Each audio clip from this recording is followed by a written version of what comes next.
Hey, everybody, welcome to a very special edition to the 2025. Where'd Tim go?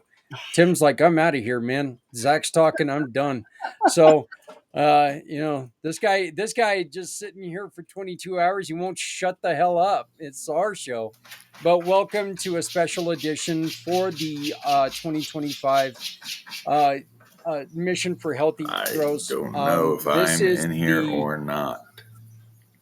yeah, You're, you're in I don't here. know if you guys can hear me or not. Everything's froze on my Yeah. end. we Yeah. see you. We can hear you. So gotta love technology. Folks It's was having this kind of issue on Thursday. There we go. He was having issues on Thursday night as well. So apparently it has bled over to 48 hours later. no, that's always wonderful. Hey, I just want to bring up two things, and then I'm going to get out of here and let you guys fly with the show. Wow, I just covered up Scott. Damn. This, uh, Scott, you're still muted. yeah, or your microphone's off. One of the two. Oh Yeah, no, you're muted. turn your microphone off. I told you you needed to turn it back on. Yeah, he just want to look. He's just wants to be one of those guys looking like he's saying something. He's one of those guys who's going to sit there and move his lips, but not say a damn thing and make you think you've gone deaf. It's early. Yeah. So, up in the corner in Scott's little box there, you're going to see a red QR code. This red QR code is a place that you can take and scan it and share that link with all of your friends. Okay. That takes you to communitypayitforward.us, the page for Mission for Healthy Heroes. It lists all of the links where they can watch the videos, they can see the show, they can participate in the show. So share that link with people. The other thing that we ask you to do is, because I love QR codes, this one right here gives you a chance to participate. Tell people, tell the heroes in your life, tell the heroes like Scott, like Tim, those who have served our country, tell them thank you. Tell them we support you. Ask them questions. Do whatever you want to do. You scan this QR code, it gives you a place to leave a message. It also leaves you a place if you want to donate goods and services that we can give away. Those are always appreciated. It also gives you a chance to donate financially to help us with a couple things like rebuilding a front door of a current service person in Colorado Springs who needs to have their door rebuilt because their daughter is confined to a wheelchair. So, um, all this really helps us out with the mission for Healthy Heroes. Jeremy, Scott, thank you both so much for being here. Scott, it's great to see you again. Uh, Always, brother. you know, and I do appreciate what you're doing. As soon as you get Tim back, tell him I said thanks. But We definitely will. all right, well, you guys have one hell of a show. I'll be back about an hour and a half or so. Go Sounds get a good. nap in. Yeah, we Oh, go. look at this. Here he is. So, but all right, Tim, thanks for everything. But we'll talk to you later. Tim, can you hear us? I oh great. Wow. Um, okay, let's see here. Where did he?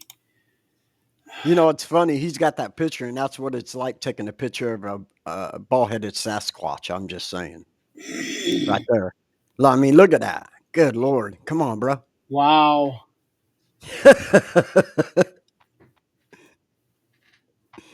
Okay, how bad was his connection on Thursday? I know there in the beginning it was real bad at first, and then you guys were able to get the show going. Yeah, his connection's not the best, like I said. Yep, that's that Zach showing a picture. Yep, that's Tim right there. I'm telling you what. And Yeah, his internet connection was not good. and evidently still not good. Let's see here. Can you guys see me or hear me? Yes. Yes. Oh, Can you hear us? Can you hear me?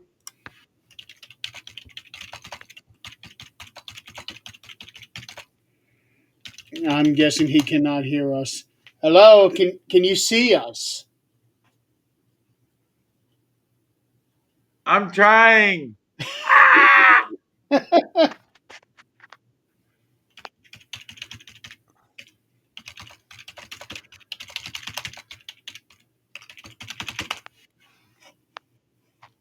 That poor guy. He's got worse luck than anybody I know. He didn't used to have this kind of problem before. It was either you or me. Oh, always, always. But I upgraded. He didn't. And there he goes. Well, folks, we're going to be playing hot tag with Tim Kohler for the morning. Um, I don't know. Let's see here. Let's at least change this for the moment until he gets back in. So Scott, how you been? Good, brother. Good, good. How you doing? Doing all right? Just taking one day at a time. That's all we can do, man. Every day. Just one day at a time. Absolutely. So,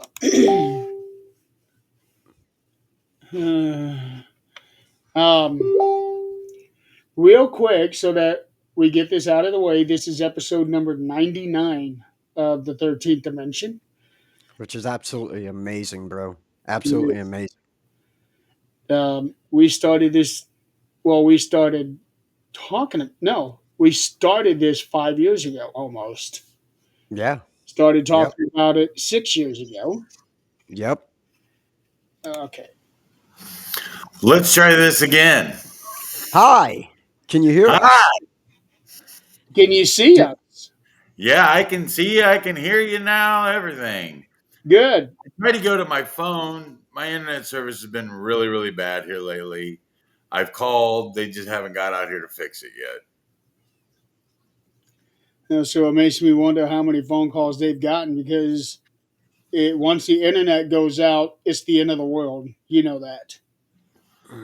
Yeah, I don't know what the deal is in our neighborhood, but it's been bad. Well, hopefully they fix it by March 7th because we're going to need you. Yeah, let's hope. So if I pop out, just know I'll be back.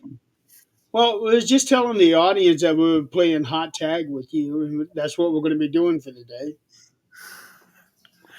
So I apologize in advance. I really do. I feel bad. Just know it's not my fault. So he says, ladies and gentlemen. I That's have the right. highest. I have the highest speed internet I can possibly have in my neighborhood. Well, the last couple of days hasn't been showing it. You're telling me.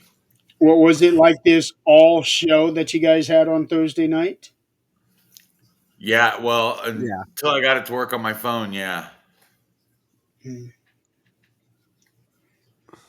So March 7th is the date for the 100th episode of the 13th Dimension. There will be 5 of us. The 4 originals. And then um, he kind of is an original, but he didn't come in until the second season, Nick Millet. And then for the last 3 seasons, just been me. Yeah. Because you guys had to go into retirement. But you had your reasons too. Yeah. I am going to have a special video made because we all know I love to do videos. And you're gonna have to we're gonna have to figure out some talking points of our favorite parts and of favorite guests and favorite parts of our show from all the way back then. Well, I remember when we did the first episode of season 2 when you and Crystal dressed up like me and Scott. Yeah, that was pretty cool. That's pretty funny. It was funny. We were in tears when you guys did that. We did do that. Bunch of clips from episodes. I still have those, I think. But today, this isn't about the 13th dimension. It isn't about us. Today, we are taking part of what does Zach call it? The mission for healthy heroes. Yes. Yeah. So today, we are a part of that for the 22-hour veteran suicide awareness. And we are going to be talking about frustrations of the VA hospital. I've already told Jeremy my thoughts on the VA. Mm. I'll be glad to share my thoughts with you. I'm just saying. He had a very simple answer. It took 5 seconds. Okay, well, that's the show. Yeah. We'll go back. Yeah. Don't do it. Shit. Sorry, my bad. Yeah. But unfortunately, for some people out there, there just is no other option. Right. Right. There really isn't, unfortunately. And a lot of times the VA can be helpful once you get through all the red tape. Right. And that's the hardest part is actually getting through the red tape. Which anybody like Scott and I that's ever been in the military and had to fill out a military requisition form knows how much red tape is involved. There's just not enough scissors. I'm just saying. No. I don't think you get through it with a katana. Take a machete through there and still not get through it all. Did you see that? My my chair went down and so did I. As if I know already short. Here, hold up. There we go. I gotta look tall again.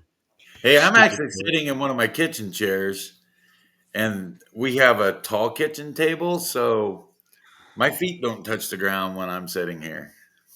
Mine neither. It's one of the few chairs I can sit in where my feet don't touch the ground. What do you call it? Countertop height kitchen table. Right now, I'm getting this thing shared out. Yeah, I was doing that as well. So Yeah. Normally, I'm doing this during the intro. Didn't quite get to that. hey, it happens, man. It absolutely does. Yeah. And the way that they make the share thing here on Facebook is terrible. It works Yeah, out because okay for group shares, but when you're doing the chats, it's bad. it is. Let's see. So before we get into the topic at hand, since you two are military veterans, tell us where you served, when you served, what branch, all that. What is your military history? Hey, Bridget. Well, most of you know me. I'm Scott, and I was in from 1998 to 2006 in the Army. I was part of Delta Company, a First 293rd Infantry, part of the 76th Brigade. I started out as 11 Charlie in a mortar platoon and ended up transferring over to 11 Hotel which would be 50 cals, Mark 19s, all those fun weapons. I was a grunt, basically, front line. That's what I was trained for. So, I served aboard the USS John F. Kennedy. I was in the Navy for, let's see, 95 to 98. I was a nuclear technician. So basically, I sat in the ship and did a lot of math. It's the best way to put it. It's the easiest way to put it. right. But yeah, I basically ran the nuclear power plant on the ship. I had Homer Simpson's job. Did you get the donuts? No. Well, then you didn't have Homer Simpson's But job. we I'm had just a coffee pot right there. well, hey, that's even better because as long as you got coffee, you're good to go. We were allowed to have two things, coffee and cigarettes. Well, And I hey, read a lot of Field and Stream. That- As you can see, I got my camis on. your cami pajamas. No, they're not pajamas. This is an actual. I actually wear this hunting. It's Oh, a long sleeved camouflage shirt. it looks thin. It is, but it's that stay dry material. Okay. So it is designed to keep your body heat in. Okay. And I'm going to bring this up here because I think this pretty much shares the sentiment of everybody. thank you for everything, Bridget. Appreciate Yeah, you. appreciate it. Thank you. Anybody that serves, I think you start. I think when you get out, I think you see that what you did was a service. But on the same hand, you don't. At least from my point of view, anyway. Like I don't take advantage of like when they have a free veterans meal or things like that. I would rather pay. It's just a personal thing that I do, Right. and for me, it's more. I did a duty to my country. I don't need the appreciation from it.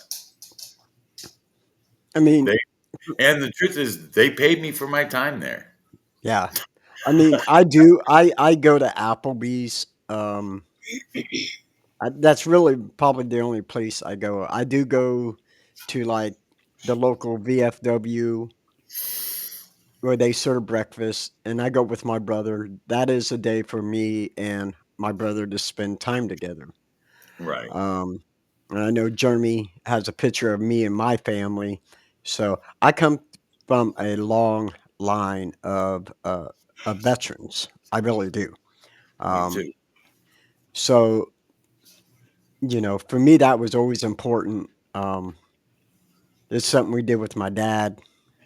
So yeah. So on this, you'll see my grandfather Lloyd, and then next to him is my dad, who was a buck sergeant during the Vietnam War. Next to dad is my sister Tina, who is stationed over in Germany. Then down on the left hand side is my brother Chad, who I also served with. He spent time in Kuwait and Iraq. Then there's me, the little dude with big ears. Um, Next to him is my nephew Aaron, who was also in, and then next to them is my cousin Mark, who is a Marine. So, um, Out of that many, you had to have one crayon eater. always you got to have at least one. So, um, I never so realized yeah, that Who's a so Marine out many of there, your family. just know it's just common for Navy and it's just common for Navy and Marines to pick on each other. yeah. What were you saying, Jeremy? I was saying I did not realize that so many of your family had been in the military. Yep. So in my family, I can trace back to the first generation of family members that immigrated here. that I had a great grandfather, maybe even one more than that. I'm not sure. Maybe four greats that served in the Civil War, and I've had a family member that has served in every U.S. conflict since the Civil War, all the way up to the modern. So, Wow. yeah, Well, everybody knows that my dad served. He was in the Marines. He got to take part of the honor flight to Washington, D.C. last April. That's probably the best vacation he and I had ever taken. Um, Very fast paced day, and it was a very long day. Um, we got to the Air Force Base at quarter to 5 in the morning, and we did not fly back in until about 10 that night, 10:30. It was a long day. Absolutely. And Bridget, I just want to say, tell your husband I said thank you for his service. Because listen, absolutely, um, docs, but medical, we call them docs in the Army, they are the reason why so many people survive war. They're out there, not only are they providing medical aid for combat infantry soldiers or soldiers in general, um, they're also putting themselves on the front line, you know. So during combat, not only are they under fire, but they're providing medical attention that saves people's lives. yeah, So he absolutely deserves the biggest thank you. absolutely. And if anybody's listening from the United States military, and by that I mean if anybody's watching this that has any way of doing anything about it, let the Navy medics become at least a basic EMT certification. When they get out, they've earned it. So you're saying they don't get that certification when they get out? No, there they And are so, saving lives, and if they help somebody in a car crash, they can be prosecuted for it. right. So sorry for your loss, Bridget. I really am. Yes, very sorry for your loss. Wow. Anytime we lose, as Scott and I would say, anytime we lose a brother or sister that served, it's a tragic loss. So, It really is. and that's what today's topic's about. It is. So with the VA hospital, you know, I'm not a veteran. I've never served, but I have heard so many stories from my dad. Not only from his time in boot camp, but he has also told me many frustrations that he's had with the VA hospital. I've even been with him on a couple of these trips. Normally, he goes on his own, and it's like they say that they will take care of the veterans and give them the best medical care and all of that, but I am seeing anything but. Yeah, Um, it's hard. It's hard. It's very hard to get the help you yeah, need through the VA.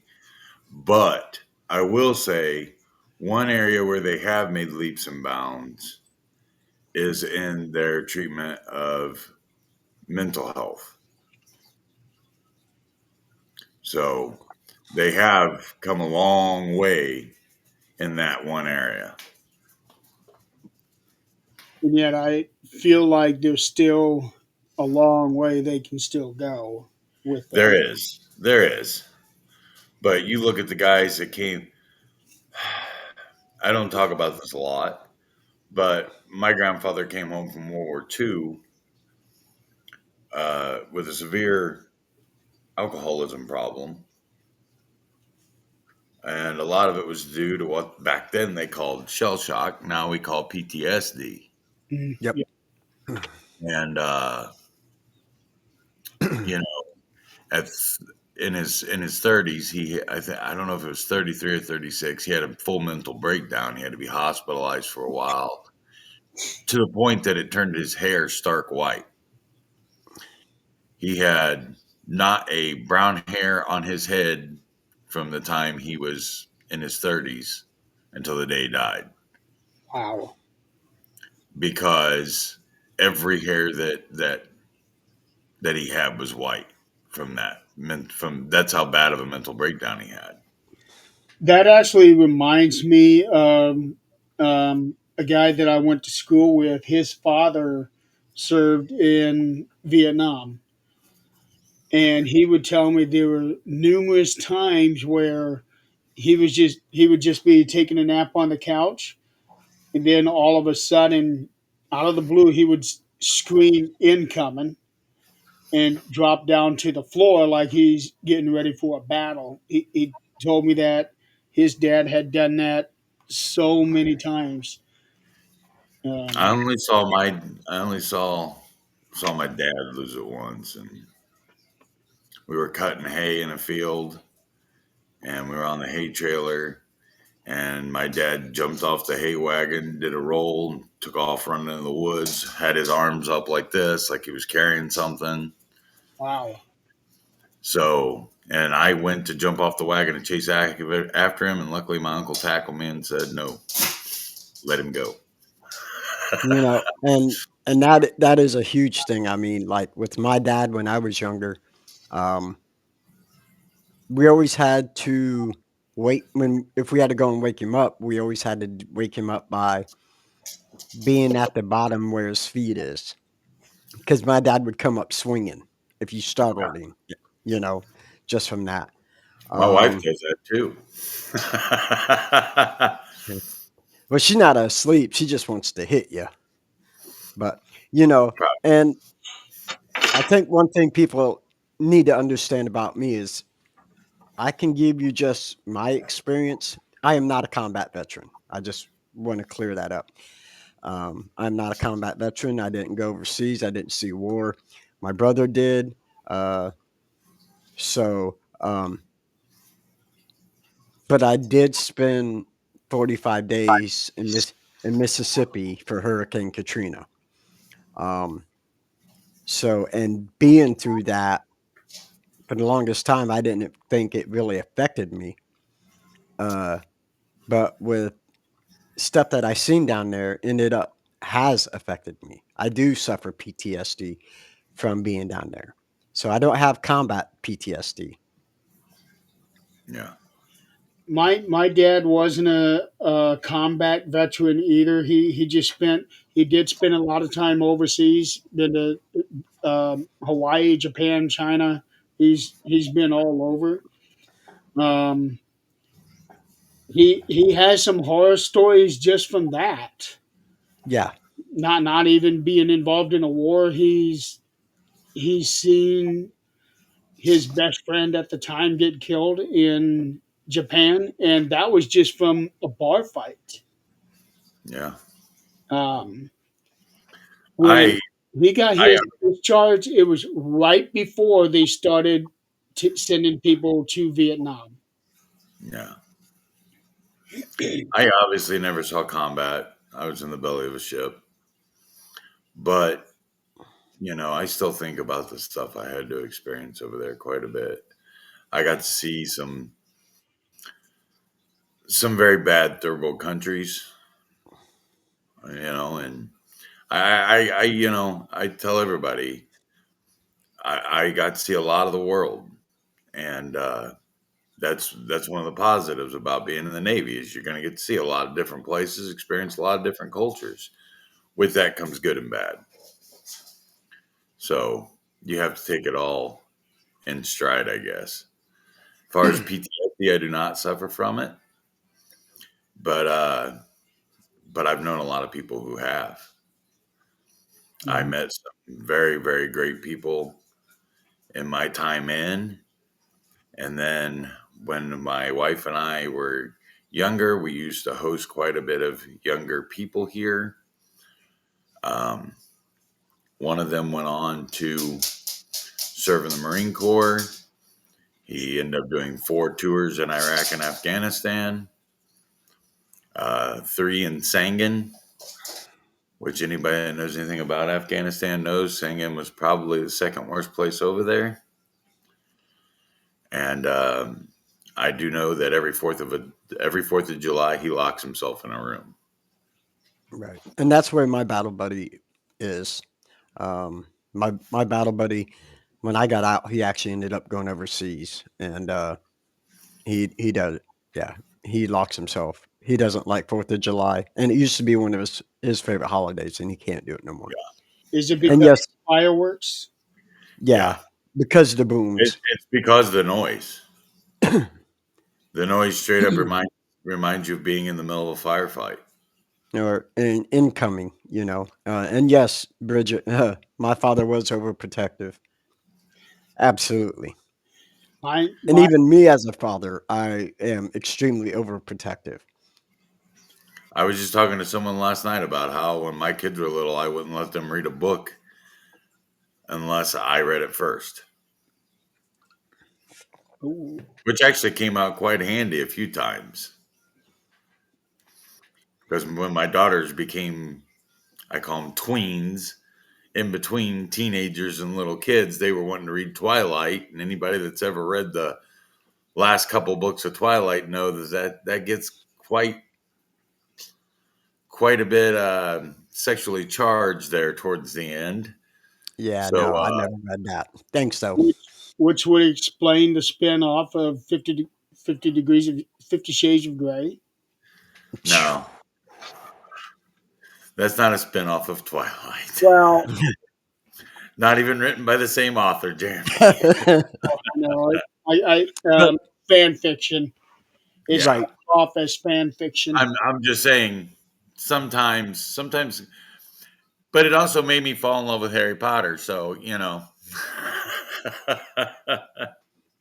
That one was a great series. Um, we, my dad was overprotective. Uh, not like my mom was, but my mom was a stay at home mom. Um, but my dad, when I was little, we were living in Florida, um, 6, 7, 8 years old. These kids would bully me because of my hearing, and he was going to go after them. Yeah. These are kids. I think they were 12 at the. He was going to go after them, and Yep. mom had to stop him. But that was probably the military in him more than anything else. one of my daughters had a problem with a young boy at school. We had to go to the school uh, and get my daughter. And they asked me flat out, they asked the police officer if I wanted to press charges. I said, you better find him before I do. Yep. I had the Because they'd same. have never found him. Yeah. Nope. I listen, and yeah, I think being in the military, regardless when you get out, you still have that mentality. Um, I will protect my family to my death, and that's just the way it is. And it doesn't matter who it is. I mean, when my kids are young, no, just don't mess with my family. Don't mess with my kids. They're It, my life. it should be that way for all parents who have a military background or not. Plain and simple. Bridget just made an excellent comment there about her husband. And I can't imagine. I can't imagine how that would screw with me. To be Yeah, called that's to a be baby called killer. a killer after you've done so much to help people from that nation and people that you were there to protect. I can't I can't imagine it. I can't imagine having to I mean, I wouldn't have been able to hold it together and walk past those people. I'll be honest Nope, with you, nope. especially not in my youth. I was too ill tempered in my youth to be able to hold that back. Somebody, first person that called me a baby killer would have got. right in the jaw. Vietnam Yep. was probably the ugliest period of our time. It might not show on camera, but I'm a big guy. I got a big fist. Take, take his words, folks. It'd take me and Scott both to make one of Tim. That is very true. And no, you're right, Jeremy. Vietnam is probably one of the worst ones. I mean, it's the Yeah. one war when our society was absolutely against their own their soldiers Yeah, coming back from the war. It really was. it was that. And I know that there were a lot of the soldiers that did not want to do what they did, but they were under orders. And the problem is, especially in that time, if you don't do what you're ordered to do, you're going to face lifetime imprisonment or even worse. Yeah, Hey, because technically, give me 1 second. I'll be right back. on That's not. and insubordination in the military is not a good thing. I'm just saying. It really isn't. I mean, no matter where you're at. Um, Yeah. So at what point, you know, when these orders are given to you and they are the complete opposite of your morals and values, um, I think, yeah. Um, that so plays a lot into what kind of psychological condition you're going to be in when you get home. it does. It really does. So, like I said, I was a grunt. I was infantry. All right. My training was absolutely different from Tim's. Um, for the 8 years that I was in, I was trained to not, I wasn't trained to fight. Okay. Okay. I was trained to unalive somebody. Okay. Mm. Plain and simple. So, for 8 years, it is drilled in your head. You practice maneuvers, you practice everything to how to unalive somebody.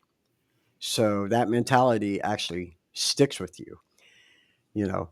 And so when I went to Mississippi for Hurricane Katrina, we were in a town called Quitman. We were staying at the National Guard Armory there, um, and there was two semi trailers. I'll put being delivered to this National Guard Armory where it was packed full of clothes and necessary things for the population there.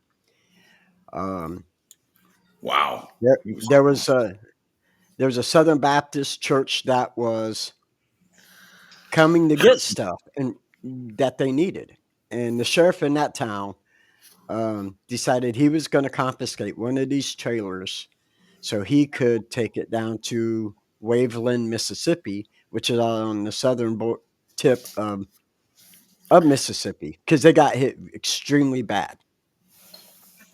And hey, Bubba. So Look at that smile. this with is this, this is my reason to keep one of the reasons I keep going. This is my grandson. so um, this Southern Baptist church starts showing up, and it's How you doing? a huge group, and it's a huge group of black Southern Baptist church people. All right.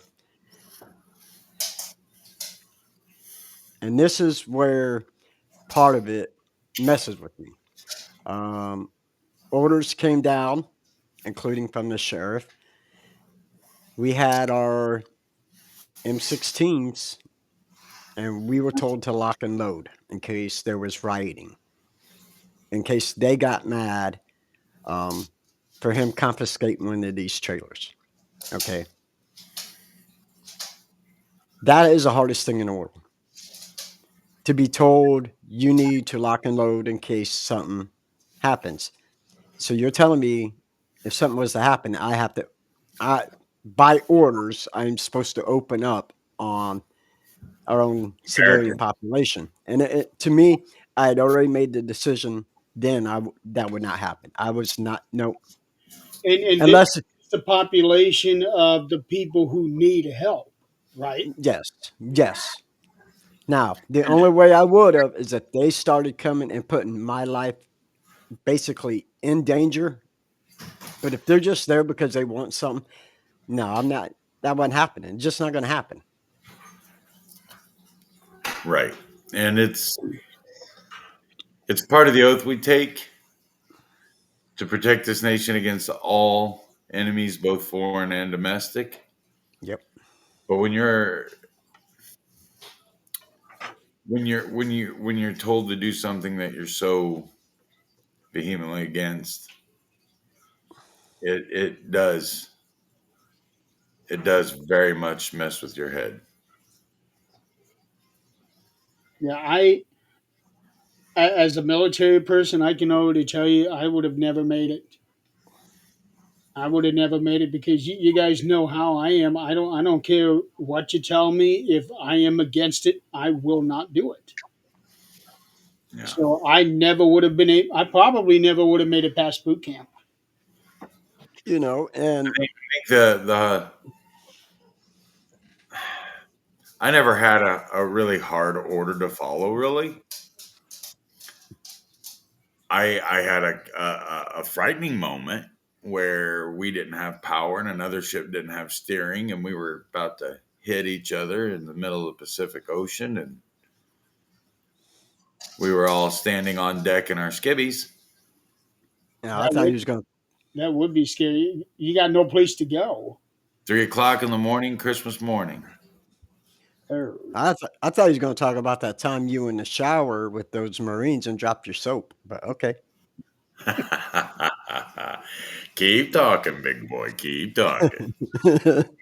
But and that is always the hardest. I mean, I remember we were in Ocean Springs, Mississippi, and there was this lady who was in a wheelchair, lost her house and everything, living in a tent.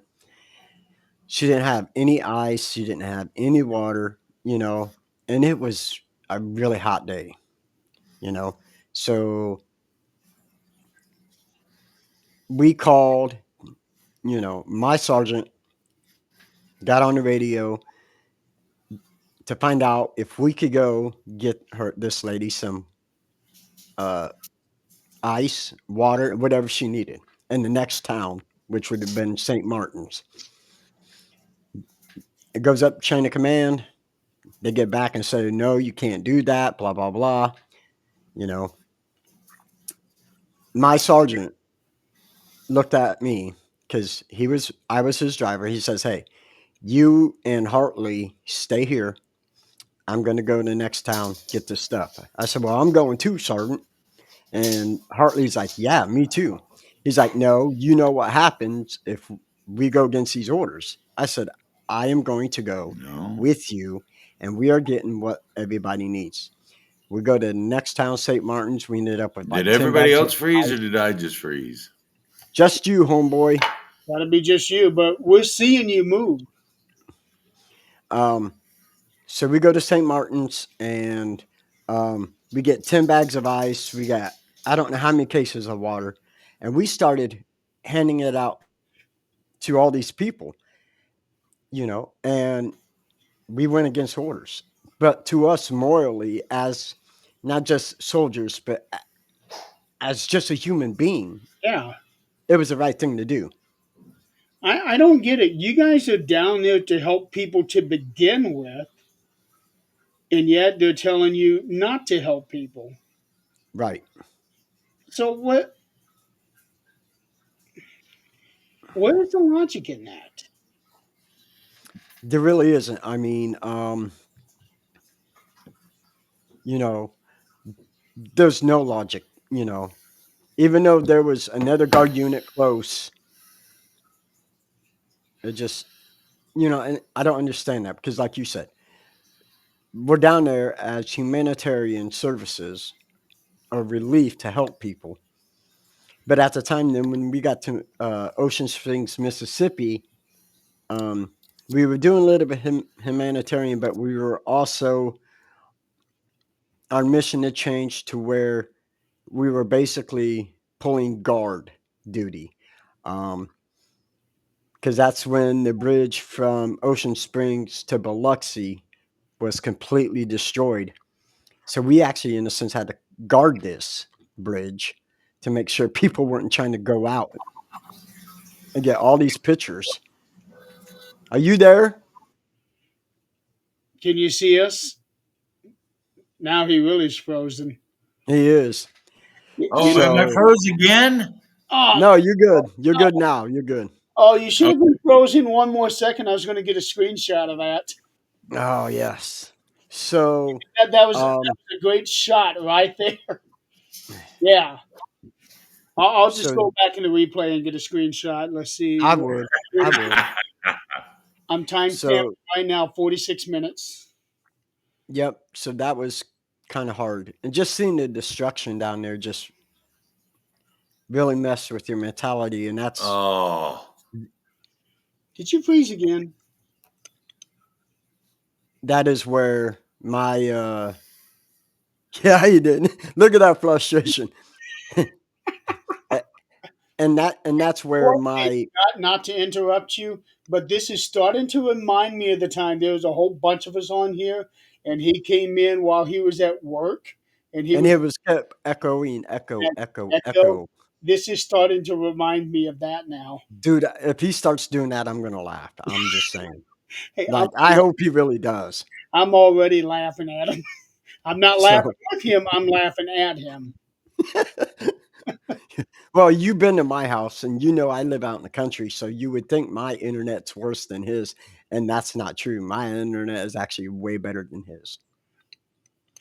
Not at first, it wasn't. No, it was horrible, but now we got good internet. So, Yeah.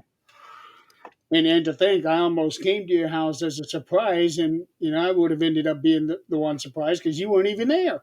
I wasn't even there. I wasn't even here. Yeah. But Um, but that's where my PTSD also comes from.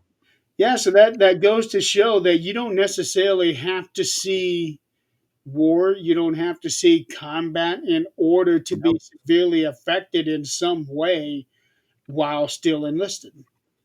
Right. Well, No. technically, you weren't even enlisted when you went to Katrina, did you?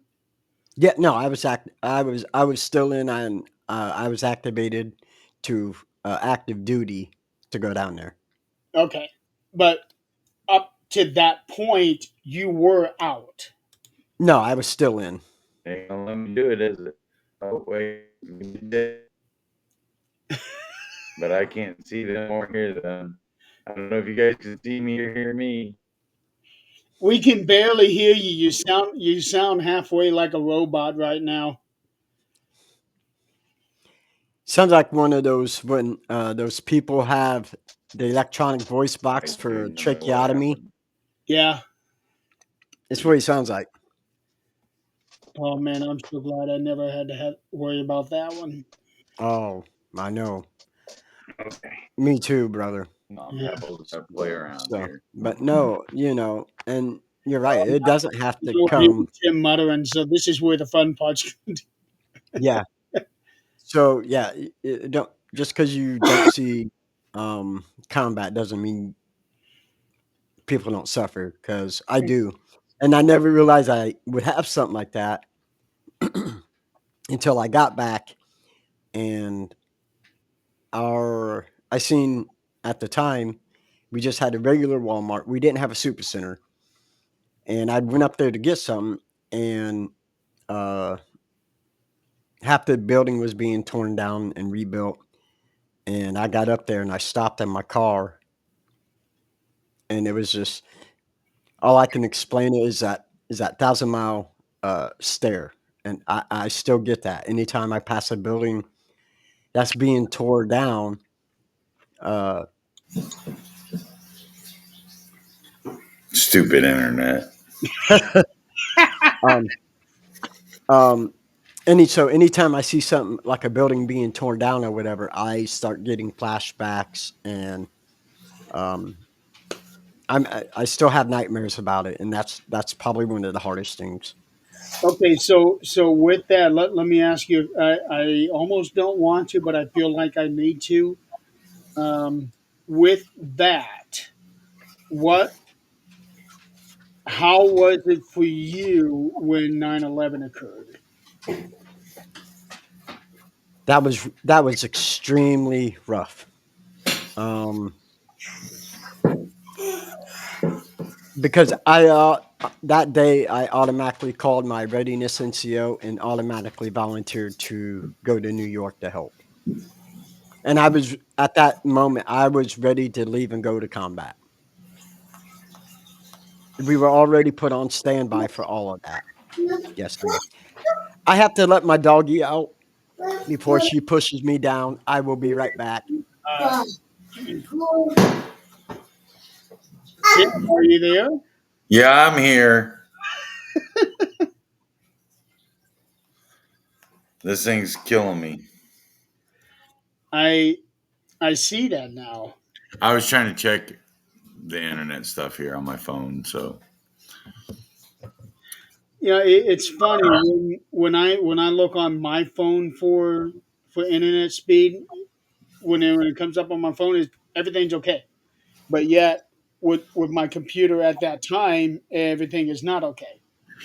well, so we had this issue a couple weeks ago, and they came out and they replaced our router. They replaced like the whole setup, the modem router Yeah, combo thing. And ever since they replaced it, it hasn't fixed the problem. sounds like you just made the problem worse. I'm telling you, it's driving me absolutely insane. So this is where I come into saying this is one of the reasons why I don't do streaming. I don't do Netflix or Paramount Plus or Disney Plus, none of that stuff. Because once the internet goes out, that goes out. Right. That's why I Oh, have my little physical media library 2 rooms over. yeah, I know. I mean, I've got a lot of DVDs and we have plenty of games here, that's for sure. But, it's just one of those things where it just drives me nuts. Oh, I'm sure. I have my shows I like watching. Yeah, well, I'm actually in the middle of a show that I have always enjoyed. This one right here Oh, yeah, I love Brad Meltzer's Decoded. That's a great show. puts on a great show. He puts out great books. Yes, he does. I have several of them, read them. Um, I like to read. Yes, I do. I like to read too. Right. Everybody always asks me what my favorite book is. I think I have it right here. Let me double check. Oh, maybe not. She redecorated and moved it, but my favorite book's like that thick. Dracula. No, no, it's one of my favorites. Oh, I still haven't read that one. I got the PDF for it, the original Dracula. I haven't read it yet. You need to. I need to. I had planned on reading it last year, but it just didn't happen that way. You will like it for the way it's written, maybe not the material, but the way it's written. I just hope it's easier to read than what Frankenstein was. Yeah, That one was really hard. Dracula is easier and harder at the same time. So the way Dracula is written, it's written as a collection of stories. Oh, now what? So it starts off with like each chapter in that book is written from a different person's perspective. Right. Yeah, I do like All that. come together to make one focal point. That's why I said you need to read it for the way it's written and appreciate the way the author wrote it, the way Bram Stoker wrote it. What in the world? I didn't do it. No, YouTube did.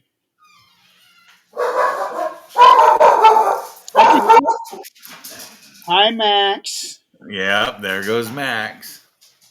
Hi, Things Network. It looks like the 13th Dimension, number 99, 22-hour veteran suicide awareness didn't follow our community guidelines. We removed it from YouTube. What we found, we think your content violated self-harm policy. Holy cow. One thing I asked you to get me. Oh, you're fine. I told you to get one. You could have gotten both of my guns. Sorry. I had to have somebody make a run for me. This episode got removed from YouTube. You want me to say what I'm thinking, Jeremy? Those beepity beeps. Sorry. I'll try to keep it clean. Oh, you missed it, Scott. This episode has gotten removed from Facebook, from YouTube, because we think your content violated our self-harm policy. Hi, Joanne. This Okay. is a veteran suicide awareness show. Yes, it is. And I just want to say real quick, before we go one step further, whether you're a vet or not, if you're out there and you're struggling, my name is listed. Well, I got to get my finger lined up right here. Right there. You can find me on Facebook. Reach out. And I need to say one more thing. Tim, you need to trim Reach your fingernail. We will do our best to help you get through whatever you're getting through, whatever you're going through. Scott and I have both, and Jeremy, we've all lost friends to this. Good friends. Scott and I know, have lost people we have called brothers and sisters. And we'd much rather you have somebody to talk to than take your own life. I had a friend, I bowled with him when we were still teenagers. He was actually killed in combat. I never really talked to him after we were done bowling, but we did win a league championship together. And then 10 years later, I think it was, he was killed over there. My buddy Toby Crawford. I miss you, brother. You know, he was my buddy. He was in my squad. He did not go overseas. He was medical. He had really massive bad migraines, so he's not able to go over due to his medication. Once the unit came back, you know, and with soldiers like that, other soldiers treat soldiers who don't go over to combat completely different. They call them just horrible names. His life at home wasn't that best, and he took his own life. So, you know, and I miss that dude every day. You know, and the truth is, a lot of men and women who serve come back and feel like they can't talk about it. And like I said, we've been there. I've been there. Reach out. If I just have to sit there, shut up, and listen to you. And she says, Bridget said, does calling and just screaming count? yes, it does. Yes, it does. If you need to just scream and cuss somebody out, I'm good at that. I've been married a long time. I'm good at getting screamed at and cussed out. True that. True that. You know, soldiers that come back, they go through debriefing, but that's just not enough. It really isn't. I mean, they can only debrief you so much. Because listen, we're trained to fight for our country. Okay, that's all we're trained to do. You know, we're trained to, if somebody fires upon you, you fire back. But we're not trained on is, if you do, is how to deal with it. Right. You know, how it's going to affect you further down the line. So, And how to reintegrate yourself back into normal society. right. And a And lot the of time that's not gonna happen. It just isn't. It's too rough for people who've been at war to come back and integrate yourself back into society. That society has no idea what they went through. right. And the truth is, we all of us, no matter who we are, have our own personal demons we have to struggle with. Yes. Don't ever feel like you can't talk about it. But yeah, it's hell in the middle of. Look, I take a lot of crap, especially from the other direction. That guy right there, because I was in the Navy. Yeah. You know, I know who you're talking about. yeah. Pay no attention to the man with the white earmuffs. Yeah. I got to remember that the camera has me flipped. So this is my right hand. This is my left hand. So that guy right there. But you know what? A lot of military guys No, are able it to looks like you're distinguish the way you're supposed between to be. a lot of us have to deal with a lot of sarcasm and a lot of joking and teasing. And I mean, it's just the way it is.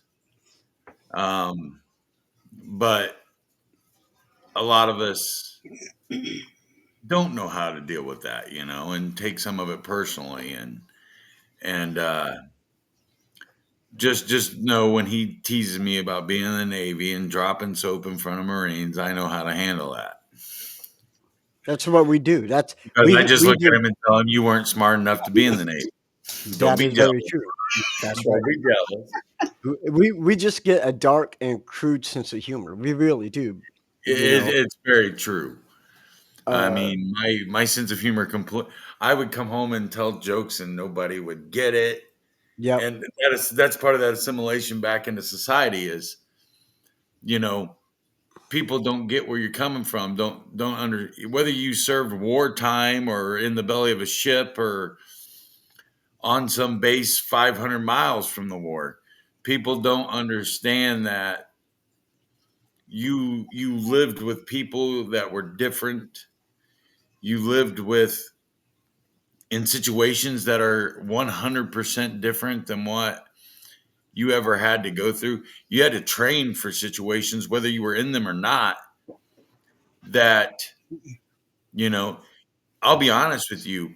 My first time in boot camp shooting at a target shaped like a person bothered me. I I got used to it, but it bothered me. I had never, you know, growing up hunting and fishing and stuff like that, I was always told the business end of that gun never gets pointed toward a person. Right. Yeah. Absolutely. Absolutely. Gun safety was, oh man, my dad beat that into us. Yeah, Listen, my now safety is here you are doing the very opposite of what he was telling you. yeah. Exactly. So whether you've been in combat or not, you have feelings and emotions about aiming a gun at somebody or the possibility of aiming the gun at somebody. And it messes with you. And people don't, civilians that have never been put in that situation will never understand fully what it means or fully how you felt at that time. So, there's a lot of emotions when you get out of the military. I mean, for me, that was my job. That's what I did to make money. Now I've got to go try to find something completely different to do. I've got to try to find, here I was in charge of billions of dollars worth of equipment. And, here I am flipping hamburgers at McDonald's. So, it's even just being in a position where your time at work, how you do things. For me anyway, there wasn't like a boss standing over my shoulder telling me what to do. I walked in, relieved the person that I needed to relieve. He went and did the rest of his day. That was me. Okay. Nice. I And I was was there until I was relieved. And that was my station, and that's what I did, and that's how I did it. I didn't have somebody micromanaging me. Coming out and finding a job where you got a boss standing over your shoulder, Jeremy knows all too well what I'm talking about. And being micromanaged, it bothered me. It really does when you aren't in control of being able to do your job the way you do it, And everybody in the military takes orders. But I had a little bit more personal freedom in my job to kind of do things the way I do them. So having that micromanaged under the microscope. because where we were at is like no matter how good you do, you can do better. Right. And Uh, and that's I that's just got an email. We reviewed your awareness content and confirmed it doesn't violate our self harm policy. We put your content back on YouTube. That's what I was doing. I was double checking to make sure that they did put it back. That's where you heard that noise. I got you. So far, it's not back up yet. Come on, chop chop, YouTube. What you doing? I know. So, Zach, I don't know if you can hear this, but you need to check your email for your YouTube channel because you may have gotten the same stuff I did. you know, and like I said, uh, for the 8 years I was in, I wasn't trained to fight. I was trained to unalive my enemy. So you deal with a lot of emotions because that's a basic. It becomes second nature. That's what I was trained to do. So with that becomes that mentality behind it.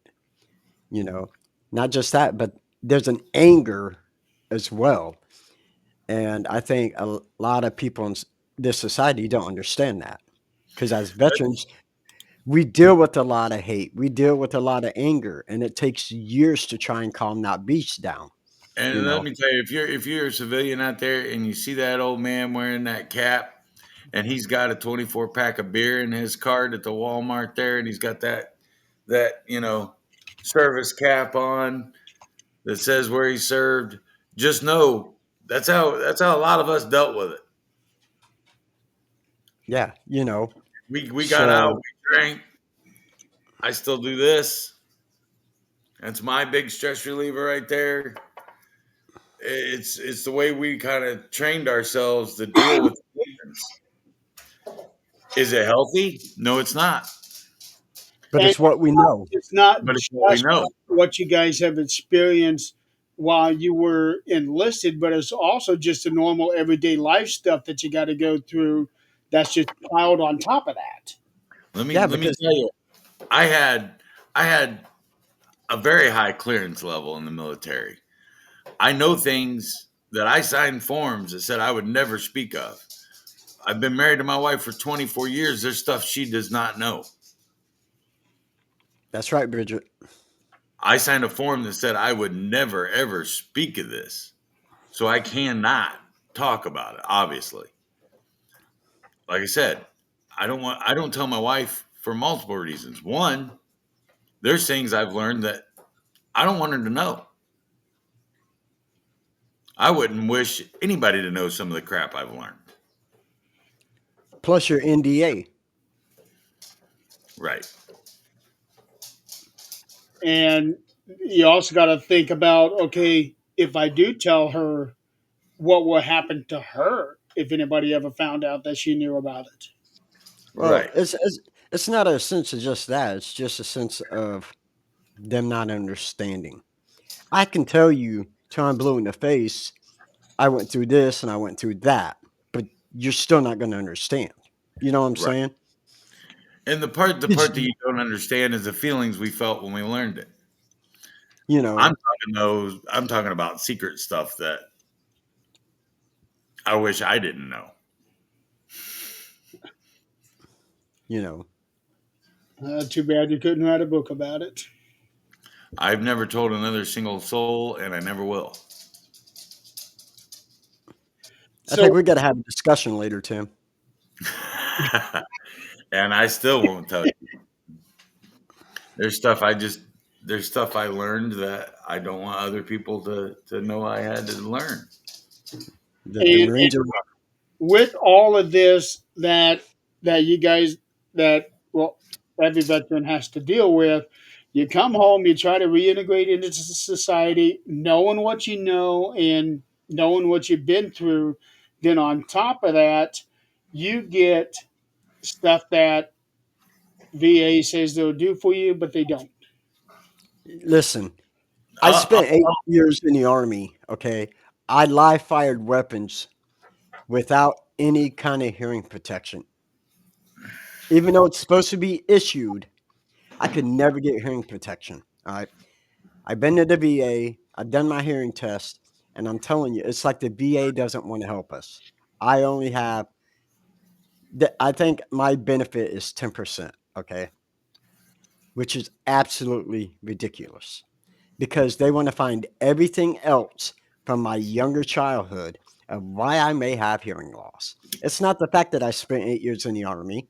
It's not the fact that I was firing all these weapons without hearing aids. It's because I went and seen Bobby Beetle and band at a concert. That's their excuse. So I get angry. You know, I have a hard time hearing, and I can't even get the VA to help me get hearing aids. Well, So if I, I understand wholeheartedly. you Jeremy, know, in the 15 years we worked together, I had 15 hearing tests, never passed a single one of them. I didn't know that. Yeah.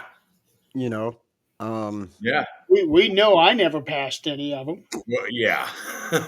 But they, you know,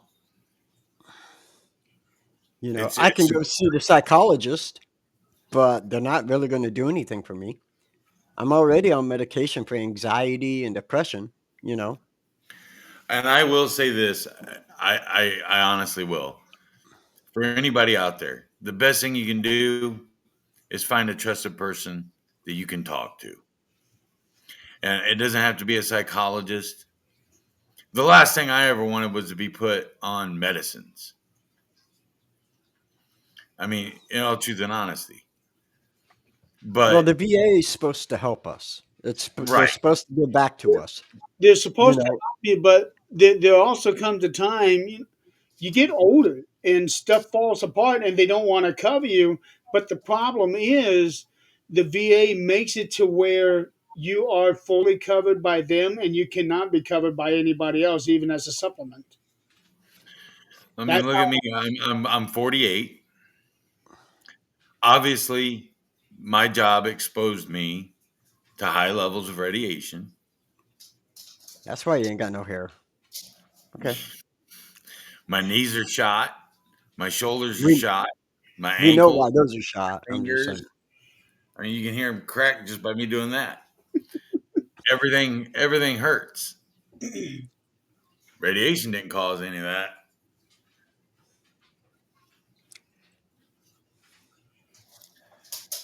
No, Well, that I agree. explains my teeth glow in the dark, but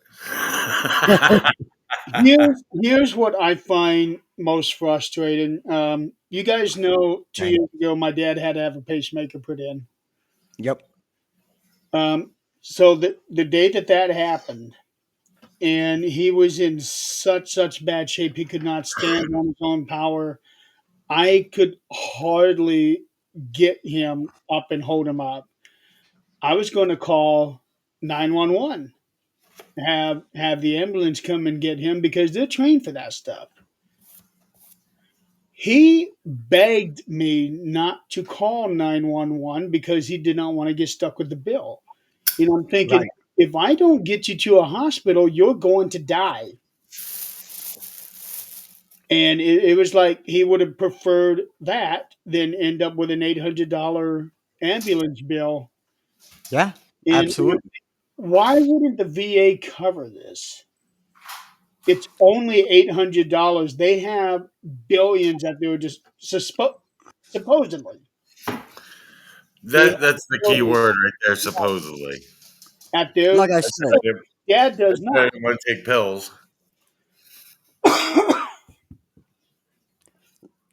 like I said, you go to the VA and these people, they're supposed to be there to help you. But too many times does it feel like that they're not helping you. They're really not. It's When you almost get like you're becoming a burden on the VA. not just the VA, but the government itself, because True. they, But it, yet you it, signed a blank check to give to the government. my life, Yeah. And they are not going to repay you by making sure they you are not helping you. No, no, absolutely not. this You is know, a I would compare it to like being a paranormal investigator. When you go into a residential to do an investigation, right? Your job is to go in there and debunk things before you actually get good evidence. Well, the VA is the same way. They're going to try and debunk what is wrong with you and blame it on something else rather than the military. Mhm. And that's just how I feel. Because like I was seeing a psychologist at the VA, but guess what? Even though I've talked to the guy 3 times, there is no written proof of me actually talking to the guy. So I'm only stuck at 10% of getting any kind of benefits through the VA. That is it. That's $172 a month for the 8 years that I was in the Army for. That's all I get, you know? that And sounds about the same as what my dad gets.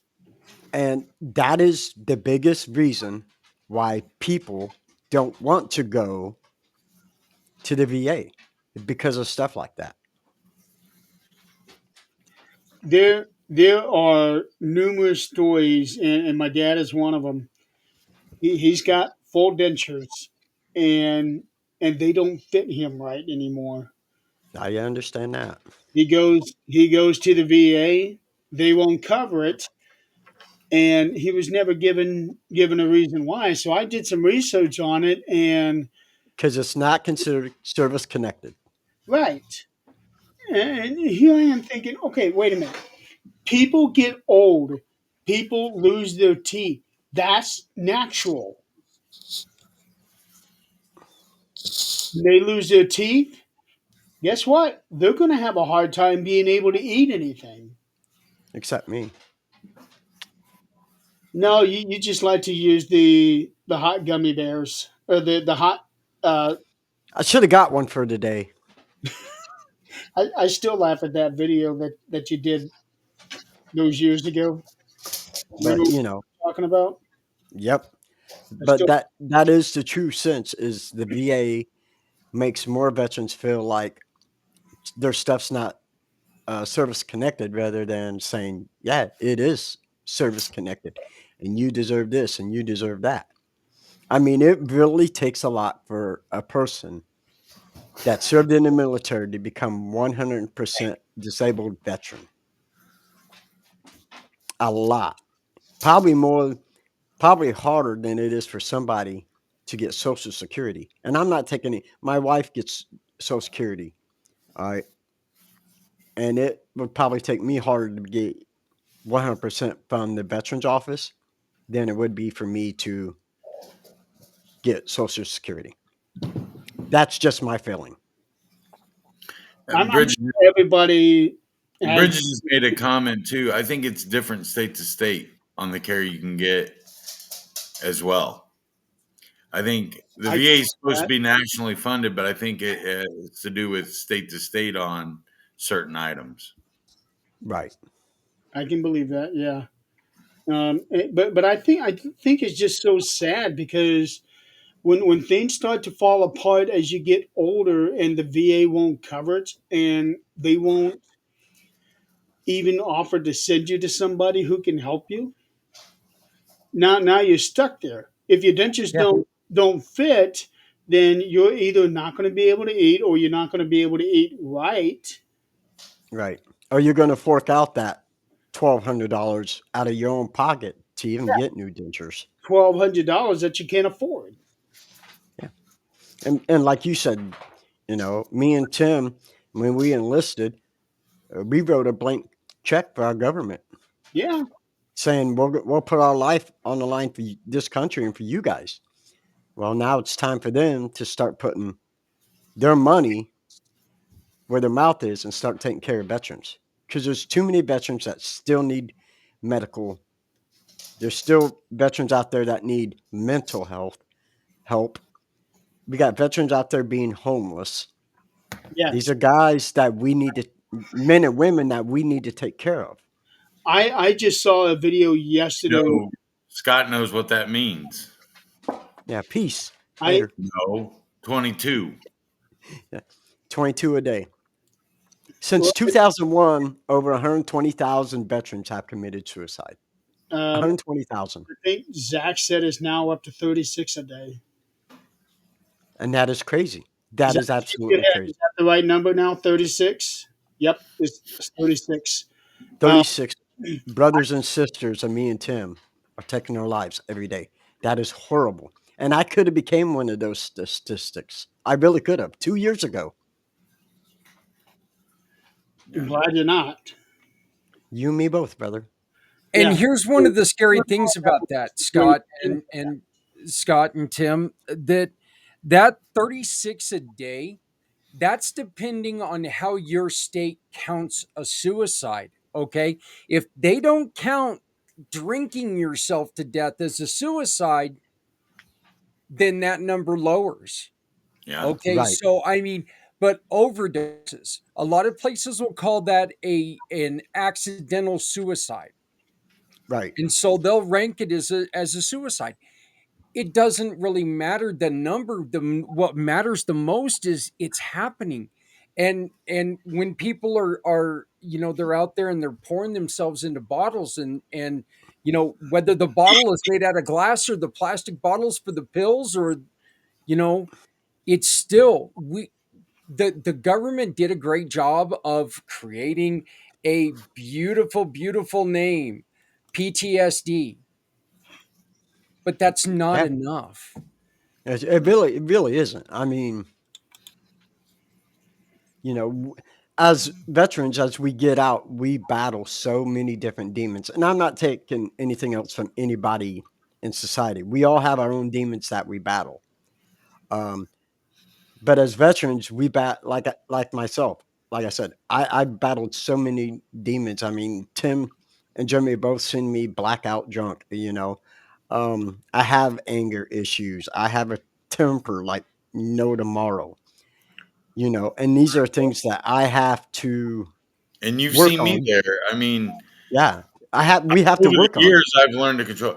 My problem is I would get, when I was younger, I would get blasted drunk and then want to use these. Or a little midget buddy jumping in the back of a truck to go after guys. I don't know, Right. maybe.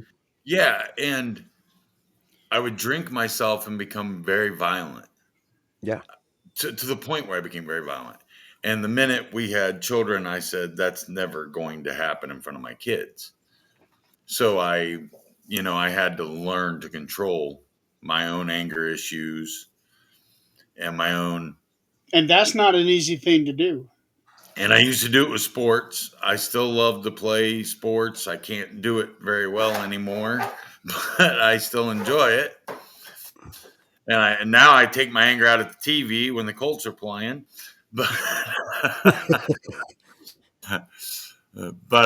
you know, it's one of those things where you know, I had to learn to deal with a lot of different anger issues a lot of different ways. And Oh, absolutely, dude. I know Scotty's seen me plenty drunk at the bar and make plenty of bad decisions in my life.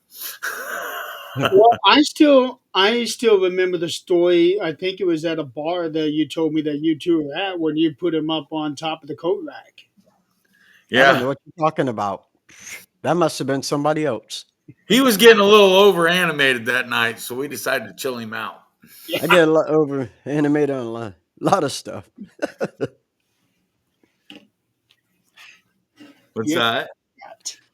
Sorry, I was checking. Oh, I said I get over animated on a lot of stuff. But yeah. I mean, We all do.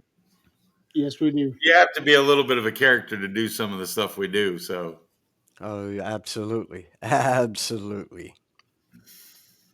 And Yes, right. when you go back and think of a lot of things that we have all been through, it's we got some stories to tell. That's why our legacies will live on forever. I think it will. I think it will. But I think I have to admit, though, being in the military made me grow up. It really did. yeah. But Don't get me but it wrong. also I don't it also regret my taught decision. me. Yeah, oh, absolutely not. But it also taught me a lot on how to be more humble. It really did, especially when you see the other side of being in the military. Not just the I'm trained to do this and that. Um, you see a different humble side when uh, they take care of people, and you just see it. Like when I was in Mississippi, we had people who would cook for us, even though we're there to help them with water and this and that. They had food. They would. I had so many people in Ocean Springs and Gulfport cook for me, and I'm like, wait a minute, I can't do this. And they're like, no, you guys are here to help us. We're going to feed you. And let me tell you what, them Southern people can make some good food. I'm just saying. Oh And I yes, they can. Yes, and I still didn't get fat. I'm just saying. Ha ha. I'm not fat, Zach. Ha ha. I didn't Skinny guy still got to eat, Zach. go for you. No, I'm saying You have it's so much real energy. loose now, but when I bought it, it wasn't. Yeah, no, I got a thing here too. But you have so much energy, so much. You have to have very high metabolism. I do. I didn't. I had to learn how. I mean, Jeremy, when you first met me, I was probably heavier then than I had ever been in my life. You were a That's big because boy. you. I remember that. That's I because was you got a big probably forehead. I was I was around 305, and after 2019, I had a stroke in 2019, and I had to start doing some things differently and eating a little differently, and I'm down to 225 now, which is not far off my ideal weight for my height and my build. So, like I said, it the other thing they don't teach you to do when you get out of the military is not eat 9,000 calories a meal. Yeah, I remember the stories you would talk about. Is that you're constantly shoving your face. Well, I mean, they give you these huge plates of food in 15 minutes to eat it. You got plates of food and Well, 15 yeah, minutes to eat? we didn't have MREs, Scott. They I had an MRE and like 5 minutes to eat, if that. yeah, But once again, that was the difference between my profession and Tim's profession. right. I'm a grunt. I'm on the front line. You Okay, know, now I want to ask you when you say that you're a grunt. When I hear somebody say something like that, I would see that as a derogatory term. no, because that's what we are. We are the men and women on the front line. We are the ones that will more than likely, once the Navy and all the Air Force get done what they need to do, bombing, then we go in and we take care of the ground forces. I am a grunt. I'm on the front line. I am. I'm the one that's going to encounter all the return fire from the enemy. So you can call me an infantryman. You can call me a grunt. Either one is I'm fine. I'm miles away from where the action is. And in the modern Navy, the chances of losing one of our ships is pretty much zero. My life isn't in danger. You understand? His life is the one that is right there in the thick of things. Yeah. I'm literally sometimes hundreds of miles away. They take those aircraft off, and that's what's going out there and doing anything important. But that still doesn't mean you're not a target. No, and not by any means does it mean it's not a No, that we're absolutely not. You Yeah. know, he's got over there. He's got to worry about submarines, other battleships, enemy fighters. They can be hit just as hard as an small little infantryman. frog boats that pull up beside us and blow up like the USS Cole. Yep. And that's what would scare me more about being in the Navy, because once you're out there, you've got nowhere else to go. Except in the drink, and that's not always the safest place. You know, ask the USS Indianapolis. Right. But here's, for me anyway, here's what used to scare me at night. I'm on a chunk of floating steel in the middle of the ocean, no land for thousands of miles, and it's all built by the lowest bidder. Yep. So, you know, that's the other thing that I had to deal with, you know, that the grunts don't necessarily have is storms. You know, Yeah. the storms out at sea can be quite treacherous. I've Yeah, and seen there, 3-foot waves. I know what yeah, they and look. no, you ain't no, no. I prefer land over water. I'm just saying. Yeah, because at least on land, you have somewhere to go. You can run somewhere if you need to. I And in the ocean, you don't have that. Nope. When you see water, sky, water, sky, and everything in your immediate area is going all the way one way, all the way Yes. the So other so way. I can't even imagine the kind of motion sickness that a lot of you guys would have had. Me and my best friend used to, when we would get him in one of those storms, he was one of my bunk mates there. That, you know, they have three, four bunks high, depending on what ship you're on. One of my bunk mates there, him and I would just set up and start singing, "Don't rock the boat, baby, rock the boat." Hey, I mean, it and became a joke for us. that's one thing about the military. We sing a lot. You know, we love music. My We be favorite driving part, in the Humvee. my favorite part of the movie Stripes is when they're marching in formation, right, at boot camp, and they're singing "Do a diddy diddy dum diddy do," and they're marching to it because we actually got to do that stuff. They Yeah. would find a song like that to march to, and we'd march to the song. Yep. It's all about But keeping that rhythm. Yep. it's called a cadence. Absolutely. Exactly. It's it's amazing what you guys do during those times, and the amount of discipline that you have to have in order to do what you do. Like for example, A Few Good Men, that opening sequence when you got that line of Marines and they're doing all of that fancy stuff with their guns, and not a single person out of place, and there's what, 30 of them. Yeah. It's the repetition of training, and that is one thing the military is really good at.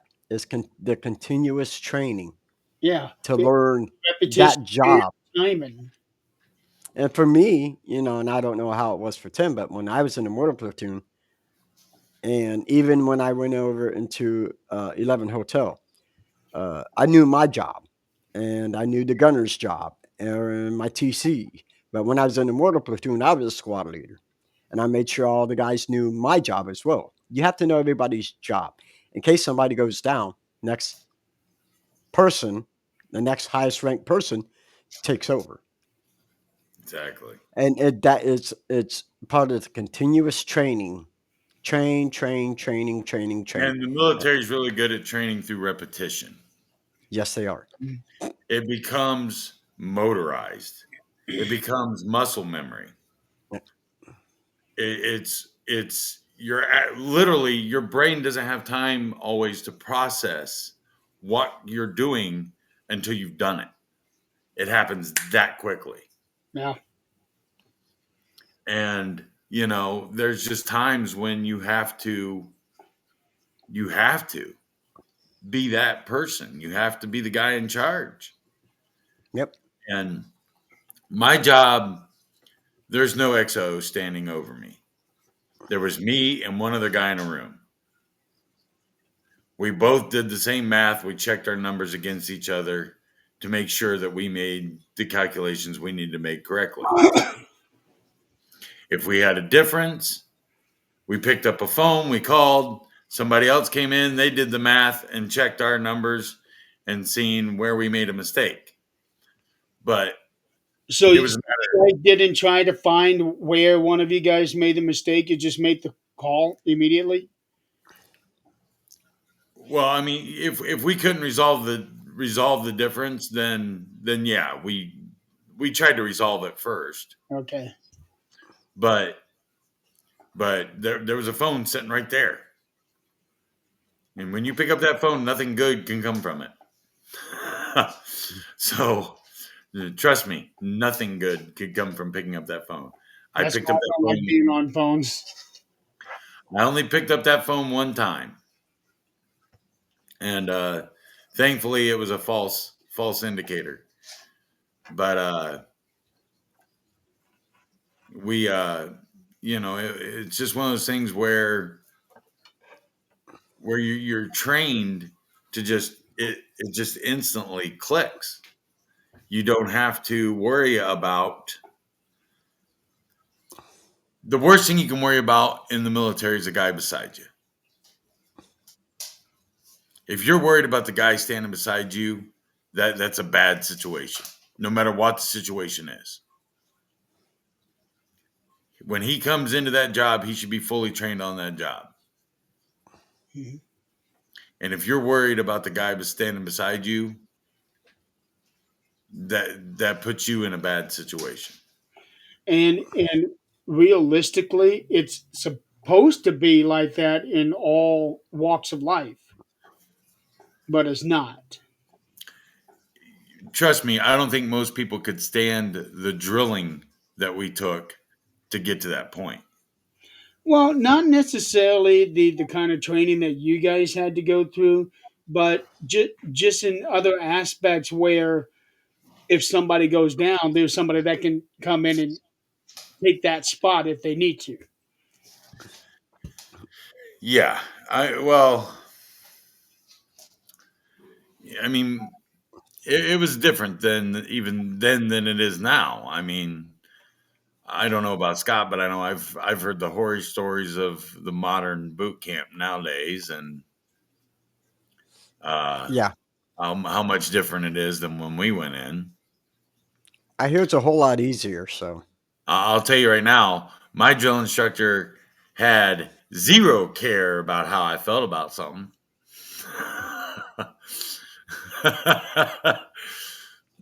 he had zero F's given. Yes, That zero. He did not care how you wanted to do it. He did not care what you thought was right. He cared about you doing it his way, and that's the only way you're going to do it. that's how Yeah, it because was for my dad and his drill instructor. It don't matter what your opinion is. Your opinion does not exist. When No, you sign that piece of paper, your opinion goes right out the window. Yep. no, you can have an opinion. He's going to give it to you, though. He's going to let Yeah. you know what your opinion is. Yeah. I didn't have a safe space when I went to basic training. I'm just saying. No. And the But worst thing you can see a drill instructor do is take his hat off. that's part of their job. Their job is to break you down mentally and physically to build you back up to be the soldier that you need to be. I spent It eight really weeks. does. I spent 8 weeks in boot camp, and I tell everybody you spend the first 4 weeks crying yourself to sleep. You spend the last 4 weeks laughing yourself to sleep. Once It, once they once they erase the programming and reboot it, and you start understanding the programming, it becomes way easier. okay. And I know there's a lot of people that don't make it past that point. No. And that's the whole point. You have to erase the programming and be reprogrammed. Yeah, because you're going from civilian to soldier. Right. They're only able to do that, guys, because you join so young, right? I mean, you barely you don't look. If we only knew half of what we knew when we were 16 years old, we'd know everything, right? So at 18, when you first join, 18, 19 years old, it's easy to retrain you because you really don't know all that much. My dad actually lied about his age when he got enlisted. He was a year younger than what he was supposed to be. Did you guys do that too? No, No, I was 17 out of high school, but I turned 18 in boot camp. That's the only reason why I was allowed to go in. I was considered an old man actually. I was 24 when I went in. Really? Really. Uh, my oldest boy at the time, he was 2 years old, and I had no direction in my life. I was undisciplined, uh, disrespectful, and I needed extra income. And my brother said, "Hey, join the military with me," and I'm like, "Hey, okay." Oh, And that's that drill that's all it sergeant, took. that drill sergeant made sure that disrespect went right out the window, didn't he? Yeah. So at 24 years old, in July of 1998, I headed to Fort Benning, Georgia for boot camp at 24 years old. I Okay. was I was at Great Lakes, and the man that was in charge of me was a humongous former Navy SEAL. And like I said, if you had an opinion that differed from his, he'd just take his hat off. That meant you were going to fight. And if he took his hat off, you better be prepared to get your ass whooped. Because if he got to that point where he actually took it off and set it down and he wasn't in uniform anymore, there was no saying, whoa, I'm sorry. No, I back up. No. At that point, you were fighting. Has anybody ever whooped his ass? Nope. Now, Scott, Not let to me my ask you knowledge. let me ask you a serious question. It's going to sound funny. I know Tim's going to love this one, but I do need to ask you this because of your small stature. Did you have any problems getting enlisted and them taking you seriously because of your height? Oh, absolutely.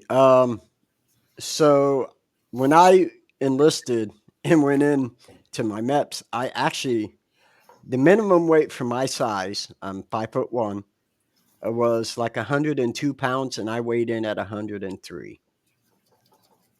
Ooh. So when I got the basic, oh, it was on. The drill sergeants had so much fun messing with me, but I was on a very strict diet. And when I say diet, I don't mean like, oh, I need to cut pounds. No, mine was to gain the weight. So Not just along with my normal food that I got, but with each one, they increased my bread intake. So I went from eating 2 pieces of bread to eating 4 to 6 with every meal. So I was eating over half a loaf of bread every day. And Jeremy, that's not always the case too. Uh, I had problems because when I went into my recruiter station and went to and said I want to join the Navy, they said, "Well, what kind of job do you want to do?" I said, "I want to fly an F-14 Tomcat. I want to I, fly, So I I fly remember fighter." that. And my recruiter looked at me and said, "How tall are you?" I said 6'3". He said, "You can't fly fighter jets." Sorry, too tall. I was too tall. And then they tried to stick me on a submarine for a minute. And I can tell you right now, 6'3", I am 54 inches across my shoulders. That don't fit in a submarine. So the smaller the better for that. Yeah. And yeah, you Plus, ain't the getting me on the recruiter made a submarine. mistake and told me that submariners were all volunteer duty. And I said, "You're in breach of my contract. Put me on an aircraft carrier." Well, at least you got close to what you wanted to do, Yeah. somewhat. I mean, I was on the right ship. I got to see them. I got to touch them. But I just worried about how it was for Scott because I imagine that they kept looking, even at 24 years old, they'd be looking at, you're just a kid. You're not supposed to be here, or something like that. No, and they did. I mean, my drill sergeants always made fun of me. I mean, I remember when I was down, waiting to be shipped downrange to actually start basic training. I mean, I had drill sergeants come up to me and they'd give me a hard time. They wanted to know if my mommy knew where I was, and they said they thought they seen my picture on a milk carton, for a missing child. So, um, Wow. and but I knew how to take that. You know what I'm saying? So, um, like I said, their job was to really build me up because of when I went in a mortar platoon, I was in 81s. So it's the medium sized mortars. And in there, you still have to hump around the system. And we did. We would practice getting air insertion. And you have to carry a part of that with your rucksack. And I remember going down to JRTC down in Fort Polk, Louisiana. And here I am at about 117 pounds, and my ruck was weighing 171 pounds.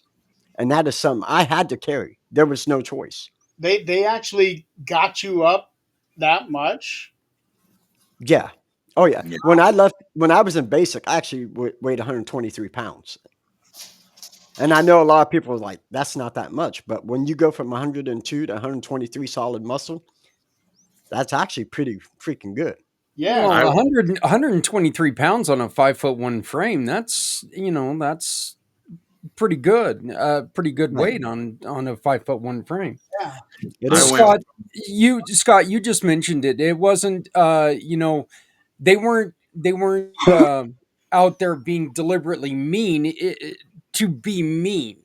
They were Right. doing it because they needed you to be able to handle it, right? Upon Absolutely.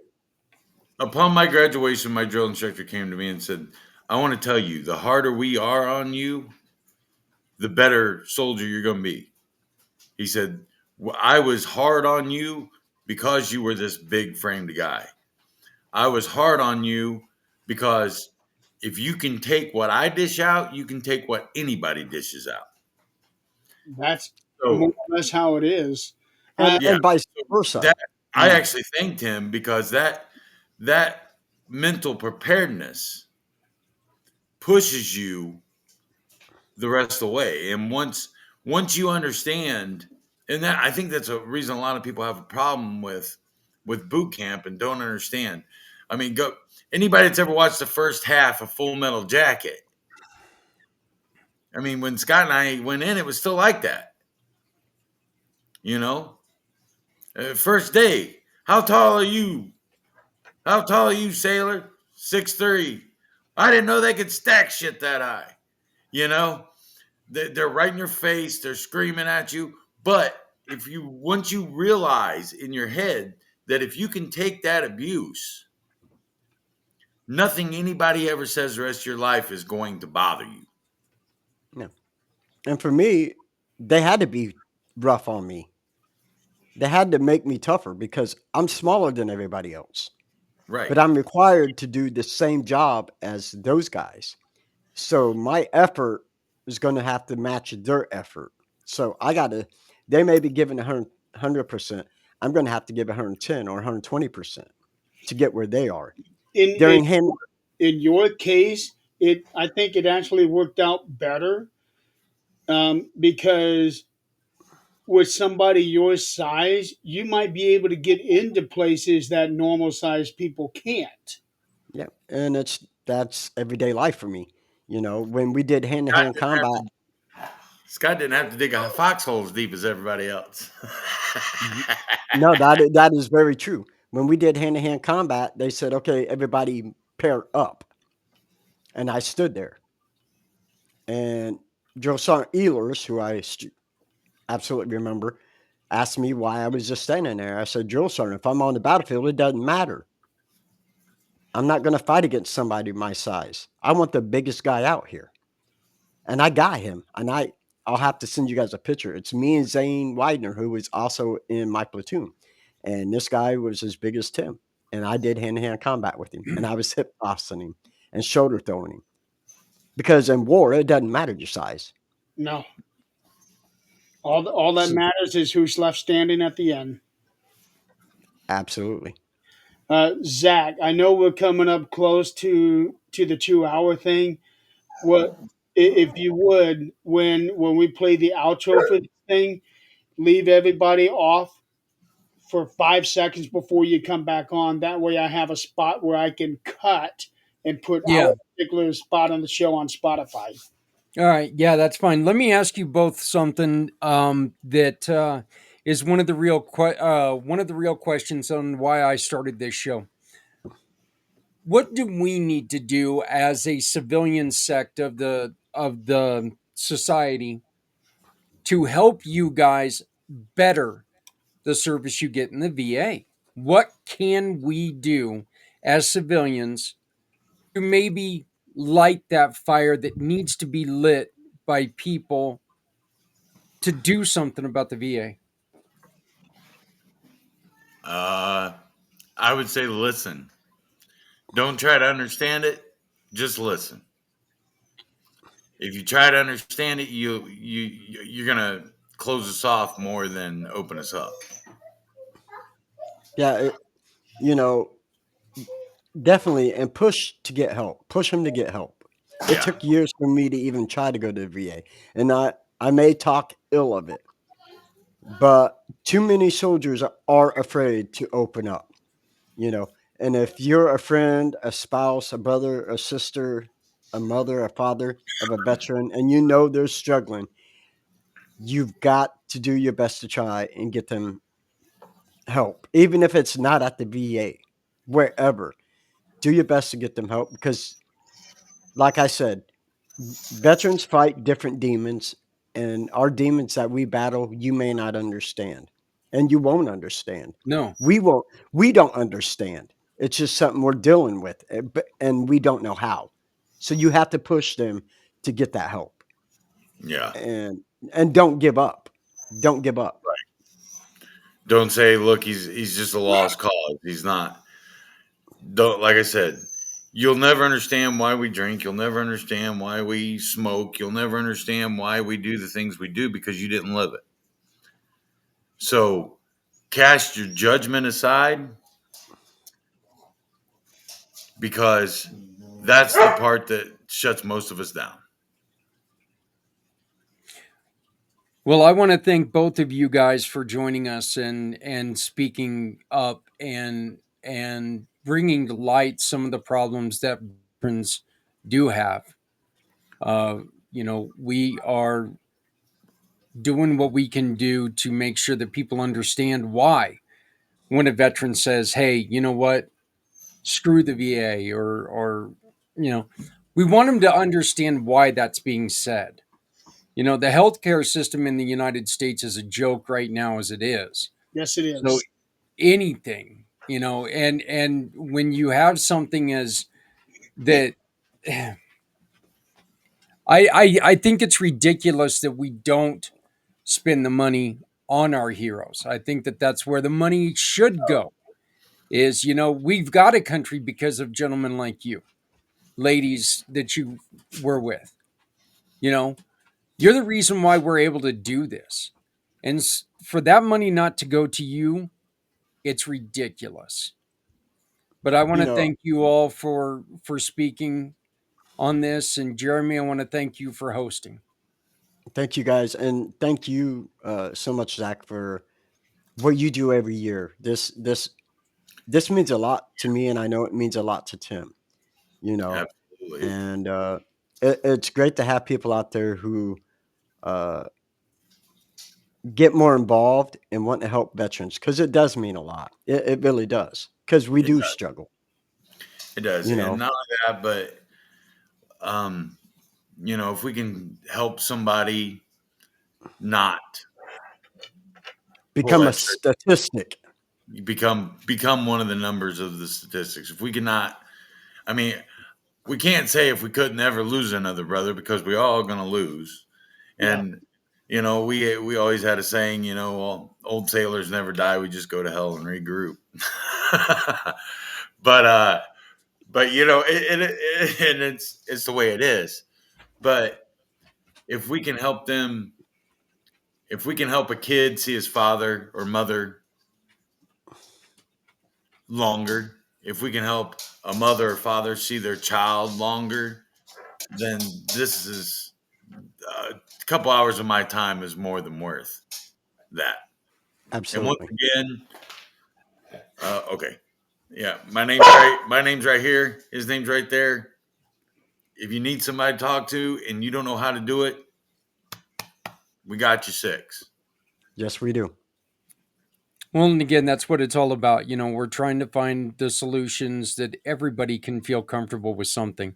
Because where I may not be comfortable in a kumbaya circle, psilocybin might work for me. Who knows? Right. You Yeah, know, where psilocybin may not work for me, talk therapy could. But the one thing that I do want to let you both know that I've said throughout this whole thing, anybody who says that they understand what you're going through, look, that just pisses me off anyway. Whenever anybody says, "Oh, I know exactly what you feel like," oh, you are exactly a moron, because no, you don't. Look, there's only one me. I feel my way. There's no way we could understand exactly what you feel like. And it's ignorant and irresponsible of anybody to say we do. So thank you, gentlemen. Jeremy, if you want to hit your outro, uh, we're going to be right back with a really good friend of mine from the Veterans Ranch, J.R. Smith. Thank you, guys. And thank Thank you. you, brother. and with that, for everybody out there in the audience that stuck it out with us for the last couple of hours and for the last several hours with Zach, thank you so much for playing along. And in terms of the 13th dimension, we will be back on March the 7th. Myself, Scott, Tim, along with Tim's wife, Crystal, and Nick Relay. And we are just going to have one big party. So until then, what is it, 2 weeks? Yeah, 2 weeks from now. Woo, we got a lot to do.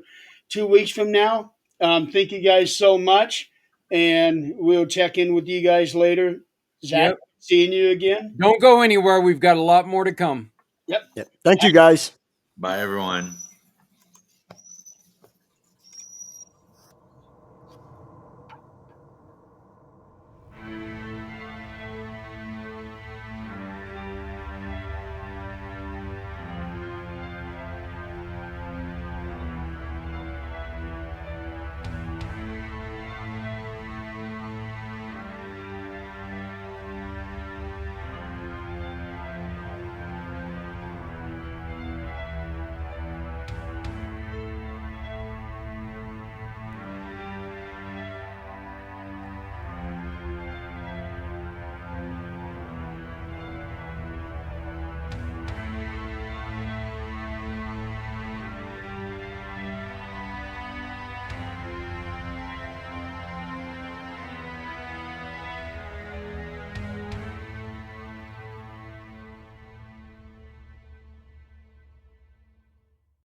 let me try this again with volume, because I know how much everybody wants to hear me, but we are back, and we're going to be right back with J.R. Smith.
And we are now back.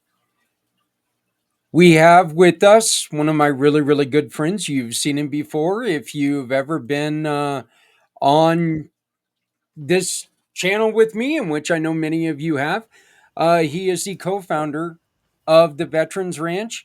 And I'm going to take it that you probably know the other Smith that's on the line that got up to walk away. Yeah, yeah. He forgot something, and he's coming right back right now. So there he is. All right. And so also with us is Mike Smith. JR, you want to do a proper introduction, please? Absolutely. Well, I go by JR for a reason. I am Mike Smith Jr. Dad and I have been self-employed together north of 20 plus years at least, and Mike and Michael lasted 5 minutes. So here's Mike Smith Sr., the other one of the other co-founders. The wife is busy today, Pam Smith, my wife, but Dad, U.S. Navy Vietnam veteran, 69 to 73, in country 69, 70. I'll let him share his story on that. But we were all sitting around a desk one day in 2017 trying to figure out what better to do for veterans other than deny till you die. Here's another pill at the VA, and it's just started year 8. Here we are, today, kicking butt and taking names. Mr. Smith, I love the way that JR gives you the credit, because you told him to keep a notebook beside your bed. Yeah, it was one of the rules of the road, Zach. I always firmly believe that a short pencil is better than a long memory. So, when you get an idea, it's a good idea to write it down at that point in time so that when you do come back to it, at least you've got some cliff notes that you can kind of move forward from. I don't think I've ever heard that saying, but I definitely know I'm going to start using it. I'm, as you know, and I I get to blame everybody, or I get to blame my short memory on the motorcycle accident. But the truth is, I wasn't that smart to begin with, so I didn't have much of a memory to start with. But I want to welcome you personally and thank you so much for your service. I know we have talked quite a bit about what you've had to do in the service and some of the hard things that you went through. Can you we've heard the stories, but I'd like to hear it from you. Can you talk a little bit about what you did and some of the harder things that you had to do while you were in the service? Well, keep in mind, Zach, I was a 19-year-old kid, so I don't know what hard was back then, but I guess realistically, from the time I was 12 years old until I graduated from high school in 1967, the comment every day in the news was the Vietnam War, the casualty count and, how many enemies we killed and what was going on over there. So it was just a question of time that I knew that, I was going to end up going. And ironically, I had an appendicitis attack my second year in college, and I had to drop two courses. And within 1 week, I was classified 1A. So it came down to choice versus chance at that point in time. And a buddy of mine, Mike McCormick, and I went down to see a Navy recruiter, and that's how we ended up getting in the Navy. And the funny part is, we joined under the UDT SEAL program, and at that point in time, my brother had gone in 6 months before me. He went to Great Lakes, and we were up there. I think it was in November when he graduated from boot camp. It was colder than a bee's knee.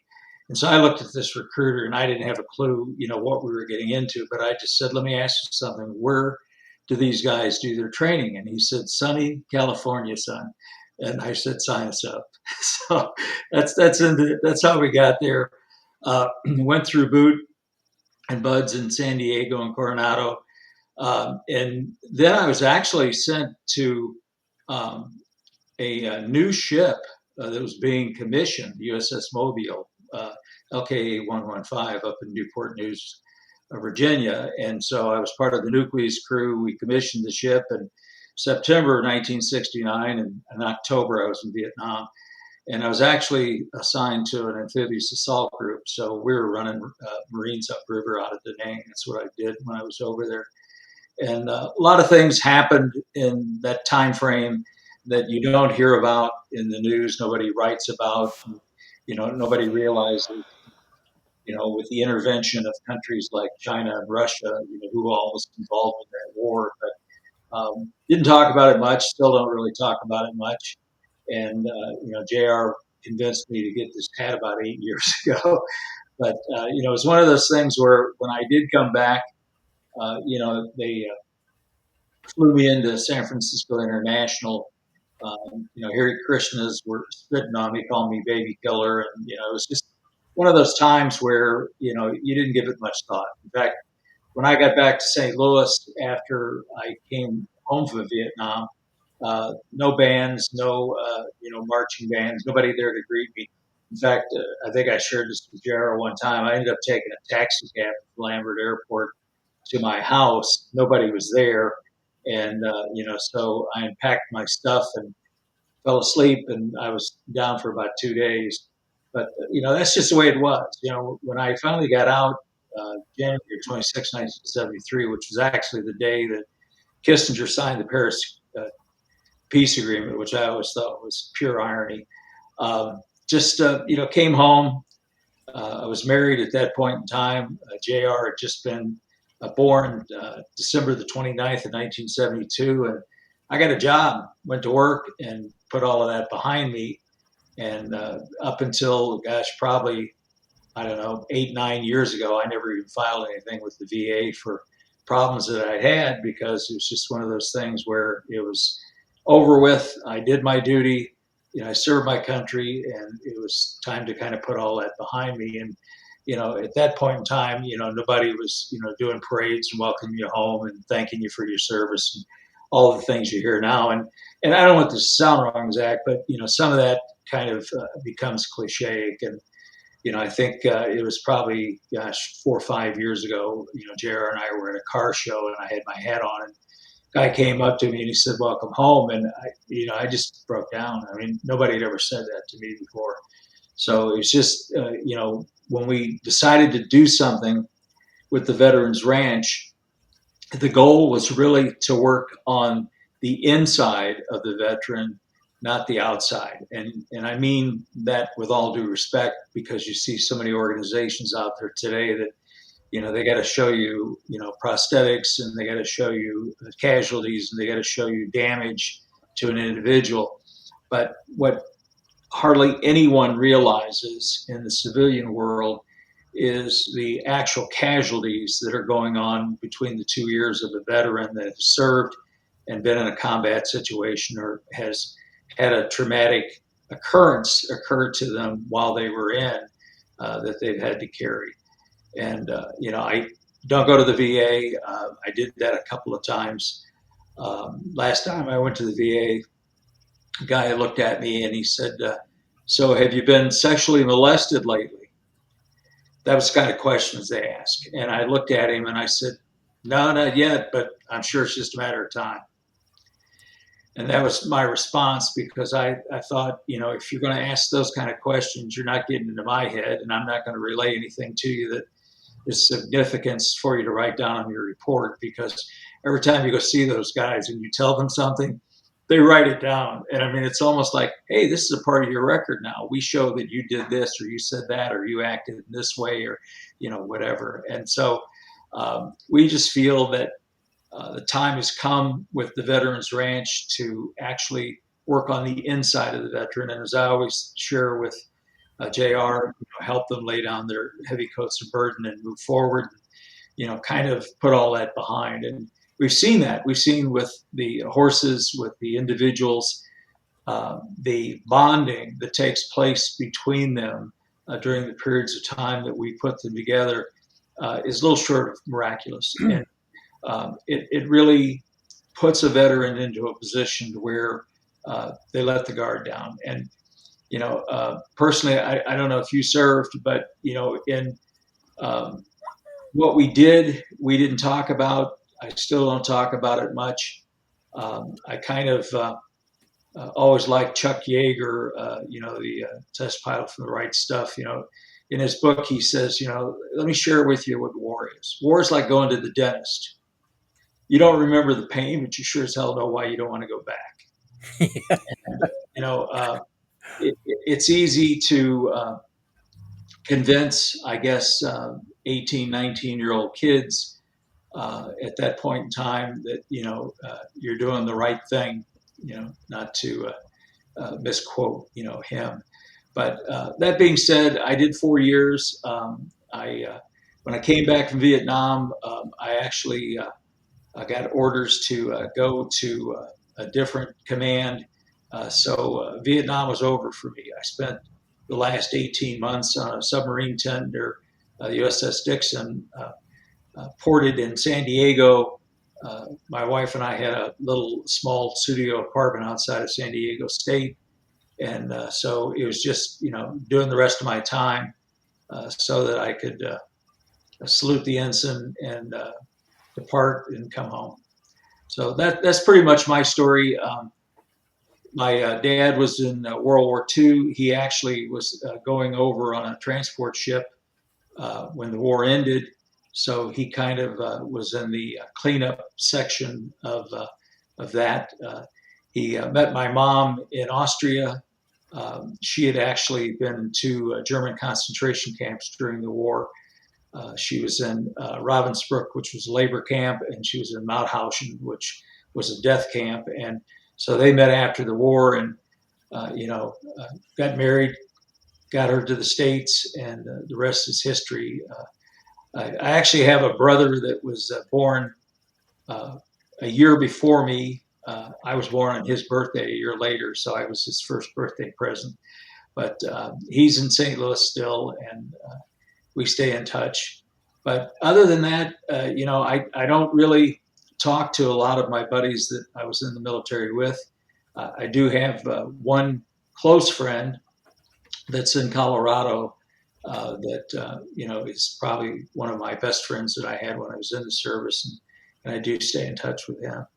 But we want to take our mission and we want to make it a U.S. worldwide mission to get the word out to everyone out there that it doesn't have to be a situation where you need a house built or you need a wheelchair. There's a lot to be said for equine therapy in terms of what we're doing right now. And just be able to get a lot of that stuff that you've been carrying around for a long time out of your head. Most people in the real world have probably had experiences with PTSD. They may not know what that is, or they may not understand why that's happening to them. But after I left my first command and I came back and actually went to see my buddies on my ship about a year later, I found out that the kid that replaced me was killed two weeks after I left.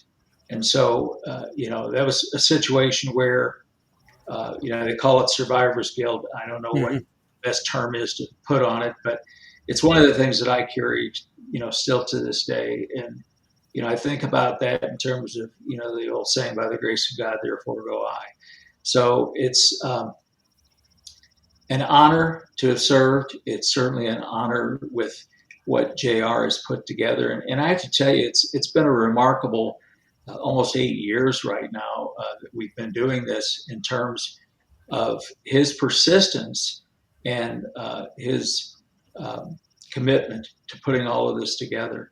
Um, I just, they say the greatest legacy in the world that you leave in this world are your kids. And between JR and our daughter Kelly, I couldn't agree more with that. It's just, I've been so proud of him and our family in terms of what he's been able to put together.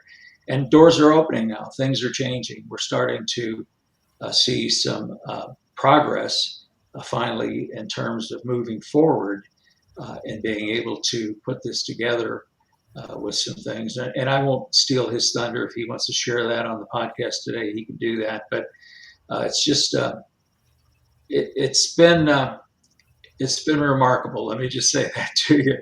The interesting thing about momentum is, it's kind of like a locomotive. When it starts to go, the steam gets it going, but it doesn't really go anyplace, and it's not moving very fast. And when all of that kicks in and it starts to actually take hold, it's hold on to the tiger's tail, because it just takes off like you never thought it would in a million years. So anyway, that's my story. Appreciate you allowing me to share that. And I just want to put a shout out to all of the veterans out there that have served, that have given the oath to honor, and make a commitment to our Constitution to protect our country. And for those that, are with us, a big ooh-ah. And for those that aren't with us, Godspeed and rest in peace. Thank you. That That I'm kind of speechless, which is a bad thing to be when you've got 22 hours of talking to do. But what is it that you feel, Mike, and just to let people know and maybe understand a little bit, when you get near a horse, when you're having a down day, maybe when you're having a little bit of that survivor's guilt, what happens to you personally when you get near that horse? Well, I think animals in general, Zach, Yeah. really have a sense about them to where they can see things or feel things in a human being that we don't realize. Whether it be a cat or a dog, but with a horse especially, there's this trust issue that the horse has, and they want to make sure when they're dealing with someone that they can trust them and that they're not going to harm them, or they're not going to do anything to cause them any distress. And so once you build that bond with that horse, it's absolutely amazing what takes place. And in some cases, it may happen immediately. In most cases, it doesn't. It takes some time. But once that's established, it's remarkable. And you kind of have to go back to, I always call it the cowboy days, when I grew up in the westerns that we watched on television. But there always seemed to be a special thing about a person and their horse. That always kind of came through to me in those programs, even more so than you would see with other people that they might be dealing with. So there's something to be said for that. I don't understand the science behind it or the psychology, but I do know that you can melt away a lot of issues and a lot of problems in a short period of time when you have that kind of bond with a horse. I know that we got 5 dogs in our house, and it looks like Jr. has moved into small orange hairy ponies or something, or was that a cat? Yeah, that It was a looked that was a that was a cat running around here. it looked a little bit bigger than a cat, but I thought Yeah. maybe, hey, you were getting into miniature horses with a lot of hair. I don't know. No, So we have had a lot of transition within the last year. yeah, Normally you'll see us coming to you live from horse stalls or what have you. We're in our horse trailer right now. Zach, we were on your show a couple of times, over the last year with our new horses that we had while we were in Texas and everything else. We came back to Florida. The plan was pack everything up. Our lease, we got back in January of last year and pack everything up. The lease was up in April, and boom, we're going back out to Texas. Well, things get in the way, right? They say you want to hear God laugh, tell them your plan. yeah, And Pam's mom got sick, and she ended up passing, and then her dad basically passed of a broken heart in November. And so we lost both of them, 2 trips to Kentucky to bury them. And so we are literally living out of our horse trailer. Straight back, well, okay, backwards camera. Straight back that way is where the 4 horses normally go. That's where all our stuff to survive and live is right now. Our horses are in Texas, just waiting for us to show back up. So I say that not to, try and, brag about what we're doing. It's do what you got to do till you can do what you want to do. You got a roof over your head. You're not living in a cardboard box. So for anybody out there that might be thinking, their life sucks. Dad mentioned one thing, and Zach, you've heard me mention this before. His mother was in 2 concentration camps, and I share the story from time to time. And I say, just when you think your life sucks, your mom didn't turn you into the Germans, because that's how that went down. Her and her mom didn't really get along real well, and when they were hiding people out, and mom didn't like it. And when the Germans came a knocking, boy, mom was like, blah, and just told them where everybody was. So, when you think your life sucks, your mom didn't turn you into the Germans. That's our Chief Technology Officer, U.S. Army veteran Kyle Wentworth coming in right now. I appreciate him coming in because he's worse than me. Most of this week, I've been dealing with 102 fever. Like the day you and I talked, I sounded great, and I have felt like twice baked ass ever since. yeah. So, Hey, and Kyle, we've got you on screen whenever you can come in. All right. But I'm here. welcome. Yes, yeah, welcome, Checking out Kyle. what's going Welcome to on the with this show. camera. Oh, here we go.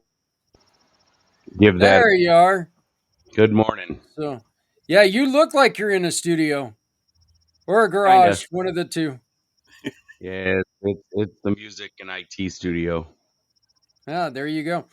Welcome, Kyle. Welcome to Mission for Healthy Heroes. I appreciate it. Hey, before we get to Kyle, real quick, I do want to bring attention to the QR code in JR's Magical Square.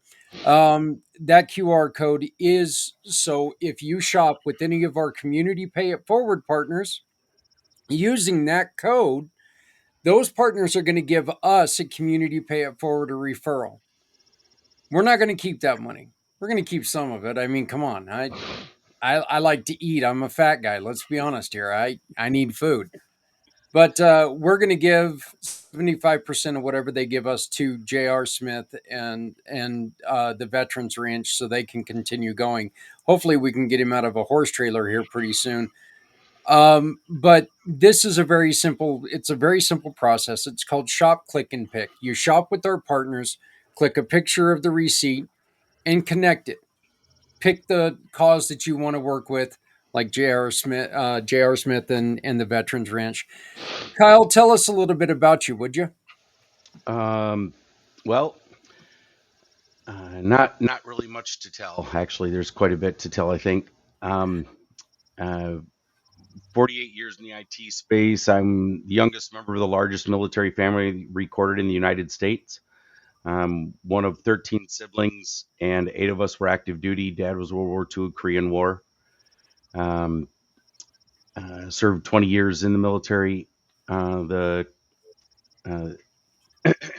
family joke for all those Air Force guys out there, I apologize, but the family joke is that 2 of us were in the military and the rest were in the Air Force. Um, but y'all get it. Yeah, we have long time background in the military. Grew up in a military drive family. Married, 4 kids, live in Texas. What is TVR? The Veterans Ranch. Oh, okay. I was thinking that was I was thinking that was that TV thing that you had an association with for some reason. So No, yeah, it's the Veterans Ranch.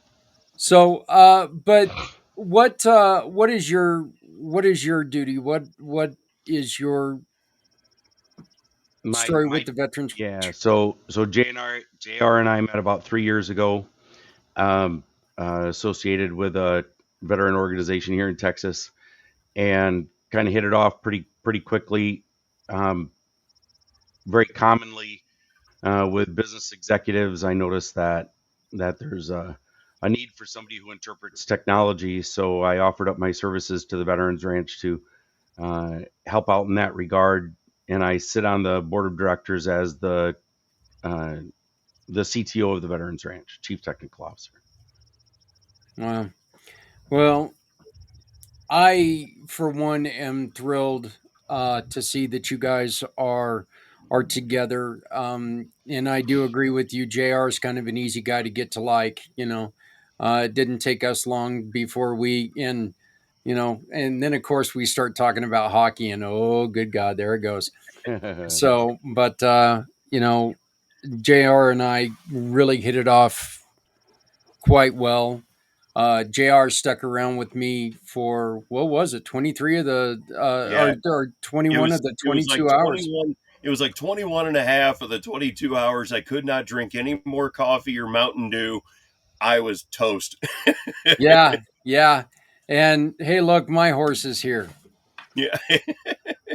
So this is Mike, you were talking about the animals. This is one of mine. This is for one of the 5 dogs we have here that just I adore them. I agree with you. They feel when they feel you. I think they feel you sometimes better than you feel you. You guys disagree with that? No, dogs are extremely important in our lives. Extremely important. I have a beagle that's a service dog. He's been with me for almost 8 years now, and literally goes with me everywhere. And if I don't take him, I come home and there's stuff out of the trash can thrown on the floor right next to the trash can, just as a almost like flipping you off, like, you didn't take me, I'm going to empty your trash can. I have a big white dog named Ghost. that is him. There will be something that I like that is tore up and probably half eaten, just because he's that way. This dog will eat. Look, he is as close to a goat as we can get. This dog will eat aluminum cans. He doesn't give a damn. He's like, you know what? I'm going to chew it, and you're going to lose it. So just get ready for it. You want to leave me home alone? Ha ha. But JR, you got some exciting news with the racing team. Yes, sir. Really do. Before we get to that, your previous guests were talking about, different ways to heal. And I was listening to a lot of that. And Dad really eloquently put it about, healing the inside instead of the outside. Yeah. A good friend of mine who is a Navy veteran, lives over in Tampa. He's in the beer business, as he says it. And, he just wrote a book, sent me a copy. I'm about a third of the way through it, but it's called He's Got Your Six, Healing Through Biblical Principles. Okay. His name's John Galante. Okay. You can see that there. There we go. He sent me a copy of this. This is absolutely awesome. He talks about his journey about how if it wasn't for finding his faith, his healing wouldn't be anywhere near what it is today. And so I really wanted to give him a plug. He's a good guy, great guy, and he actually works for a different liquor company now, and we're going to put some stuff together with that, but that's down the road. So you can go to Amazon. He's got your six, Healing Through Biblical Principles. I really recommend getting it. It's a great book. Help you with your squash between your two ears. The race team, man, I tell you what, we have been working on this for a year. These folks reached out to us Memorial Day, 30 days before Memorial Day weekend last year, and wanted to see if we could get on the hood for one of their cars they had. They're a very patriotic family and everything else. And Kyle knows, Dad knows, man, I burned up every phone, email, every contact I could trying to make it happen. But it was just too short a window. And I said, let's stay in touch. So as things progressed throughout the year, we touch base here and there. I'd watch him racing. He's in the NASCAR Xfinity Series. So you've got the Cup Series, Xfinity Series, Truck, and then ARCA. So that's kind of the hierarchy of things. But we started talking towards the end of the year, first part of 2025, and we've put together an amazing thing right now, where we're going to be either on the hood or a major associate sponsor for a total of 6 races throughout the year. Just last weekend, we were in Daytona. Hadn't been back there in probably 5 years. And man, I tell you what, you walk through our part, we were walking through the tunnel, and it stands a hair up on the back of your neck every time. If you're a race fan, going to Daytona is something special. And it was the United Rentals 300, and we were on the hood. I know, Zach, you got the pictures of the car. You got us standing next to the car. Had some electrical issues towards the end of the race, that put them out, but had a great time, got a lot of great coverage. And so we're going to be, they're in Atlanta this weekend. Next weekend, we're going to be the first Texas race at COTA, COTA. It stands for Circuit of the Americas. It's a big road course race down near Austin. We're going to be in Daytona a second time, St. Louis, Charlotte, and the North Texas race. They call it the Dallas race. It's actually closer to Fort Worth. It's Texas Motor Speedway north of Fort Worth. So, you can see us on there. You'll see the veteransranch.org all over the car and be able to go to the website and find out more about who we are. Folks, if you have a business out there and you'd like to co-brand with us, we have an opportunity for 5 more, maybe 6 more races. I talked to him the other day before I just, you have no idea how much I'm cowboying up right now to be here, because I made this commitment and this promise, and it's important to, help these, get these veterans in everybody's minds right. So we're here, but there might be one more race that we can throw in on that as well. So if you want to literally get your business in front of millions on the CW network, that is the exclusive partner of the NASCAR Xfinity Series. Just give me an example. In Daytona last week, according to Nielsen ratings, 1.8 million people watched that race. There was probably, they sold everything out for the whole weekend. So between the infield, the stands, and everything else, I think there was 50,000 people in attendance. Somewhere around there. And that's just that's for each race each day. Cause you'll have the truck race on Thursday on Friday, and Xfinity on Saturday, and the Cup race on Sunday. So, you can get your business in front of more eyes for less money than you could spend anywhere else.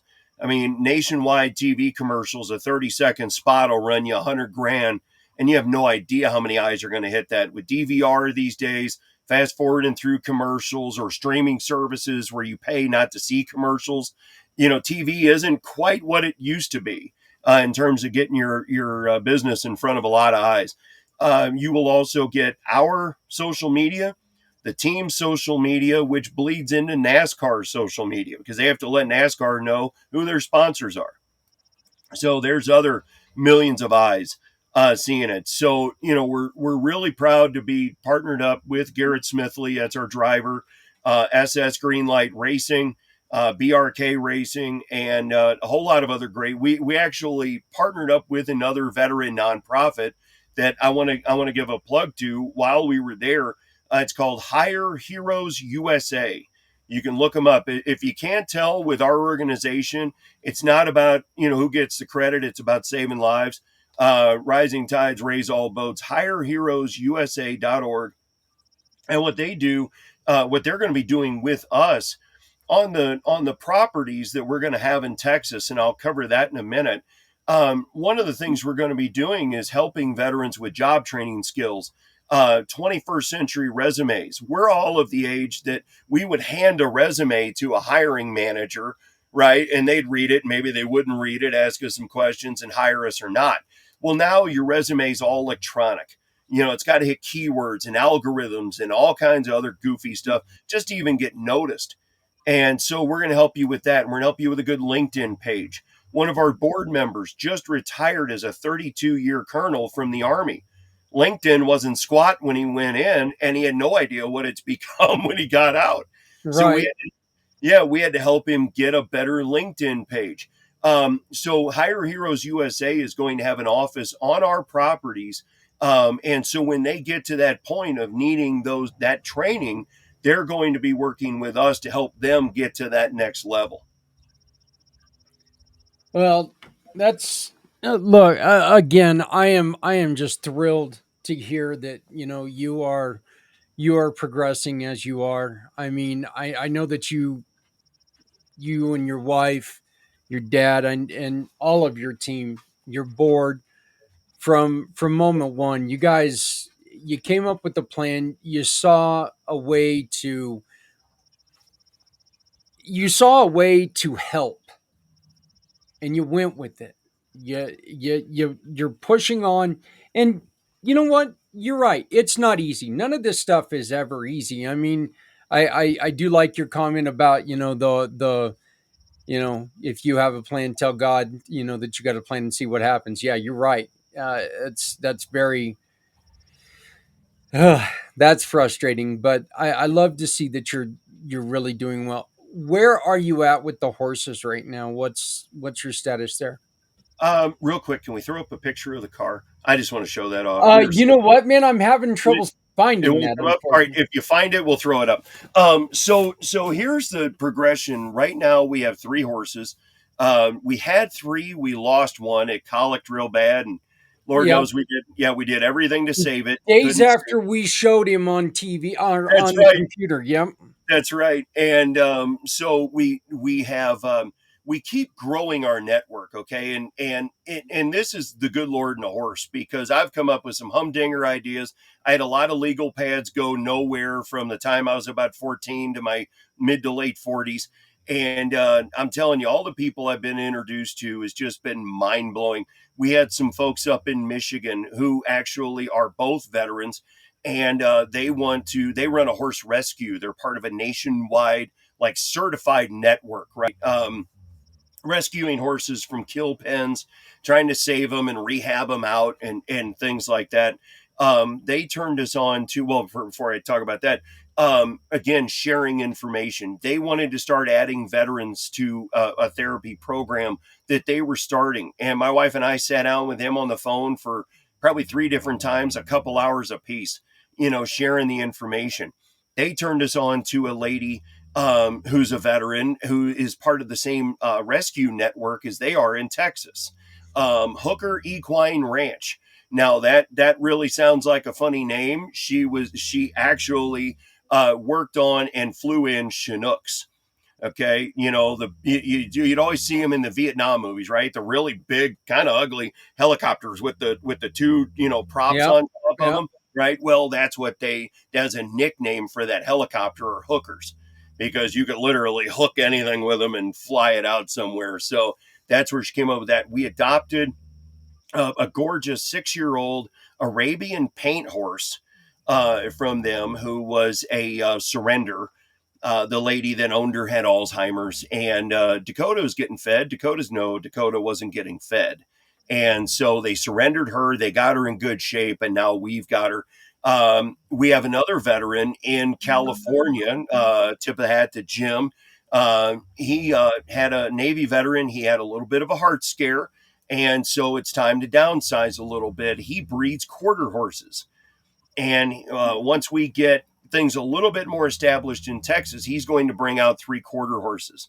So, long story to get around to that, we're going to have 6 right off the bat.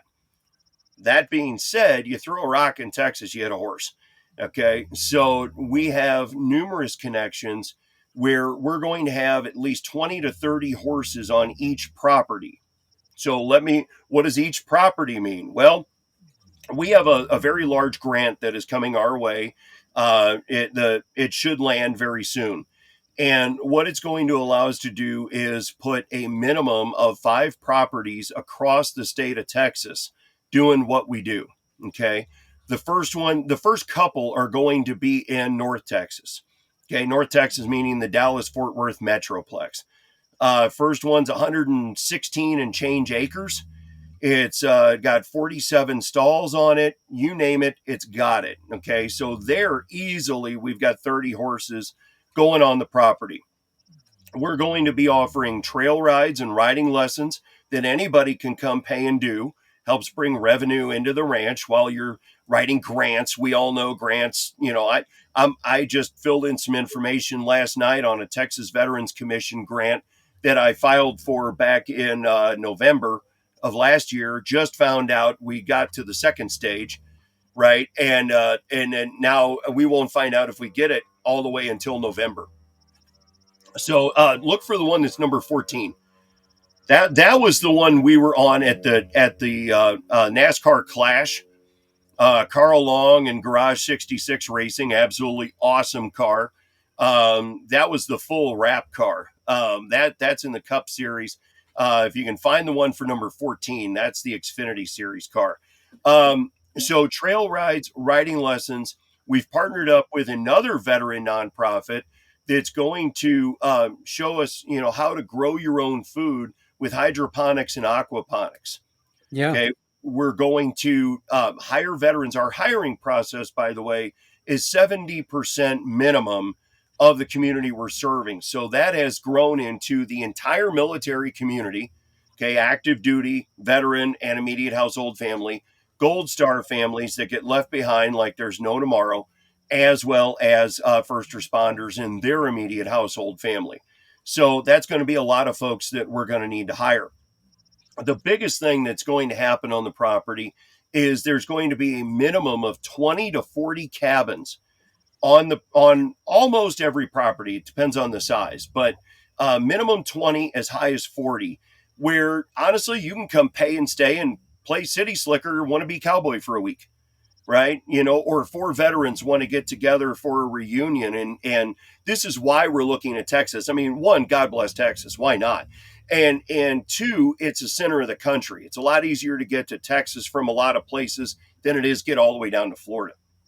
So you can do that, but there's always going to be a select amount of cabins left open for a very select process where a veteran and their immediate household family can stay on property for up to a year on our nickel to get back on their feet.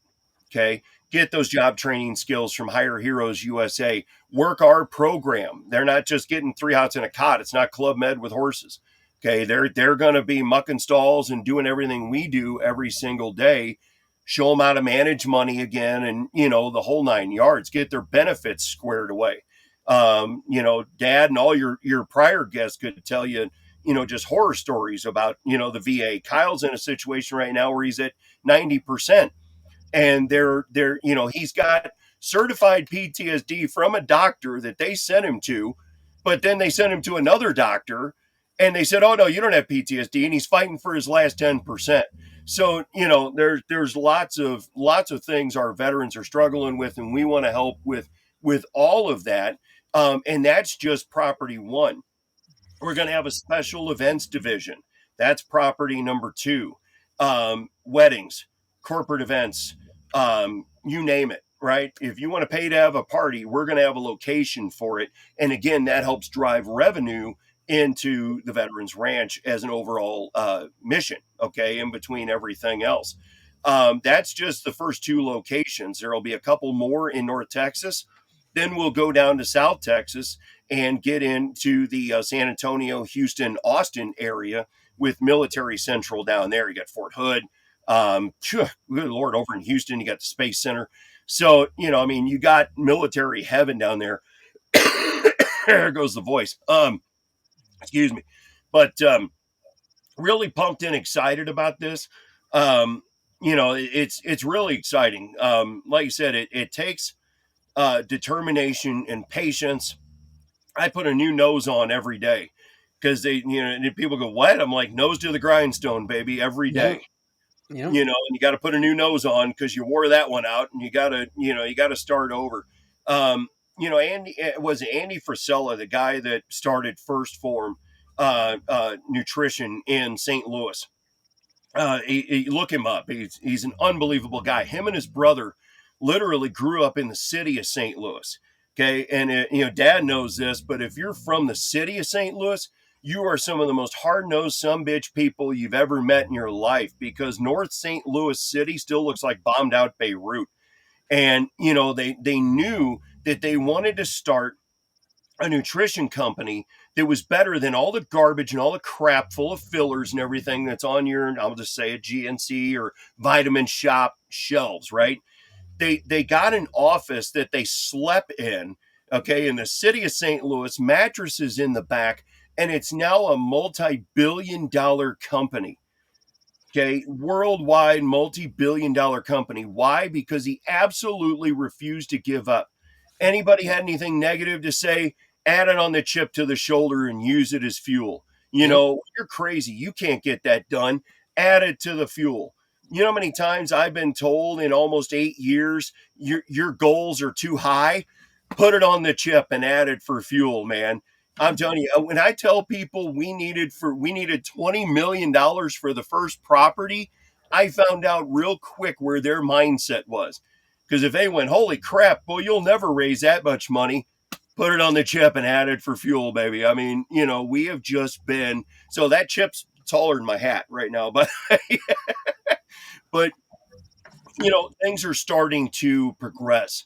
So I say all that, I know I kind of sound like Tony Robbins here for a second, but, I say all that to say anybody out there, okay, if you're struggling with something, somebody needs to know what you know. If you're struggling with something, there's somebody doing worse than you that needs pulled out of that ditch, okay?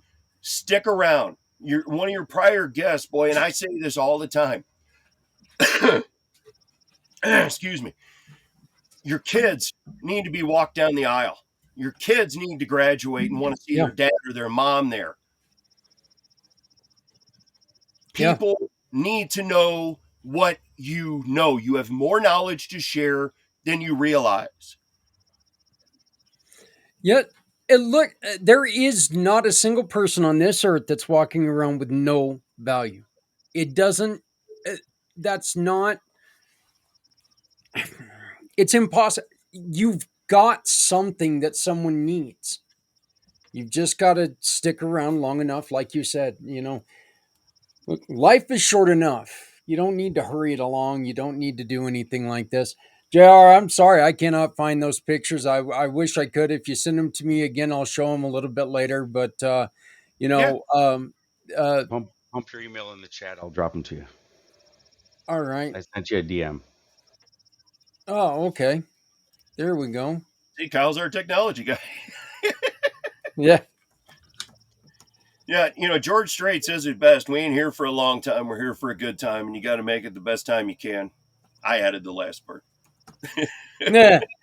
Well, that's actually kind of funny. I was having a conversation yesterday about how, one of my favorite musicians kept screwing up the lyrics to the song that I wrote. I always did it right. They were the ones screwing it up. So right, exactly. Yeah, there's not a bad moon on the rise. It's a bathroom on the right. That's right. Hey, look. Here's the truth. All right, if they can turn in the Garden of Eden into Indigata Devita. Damn it, we can do our thing, all right? That's right. So, but yeah, that's still to me one of the funniest stories in the world. Yeah, we were just drinking so much that we went out to go and sing. Next thing we knew, we came up with this song Indigata Devita. We were like, what the hell was that?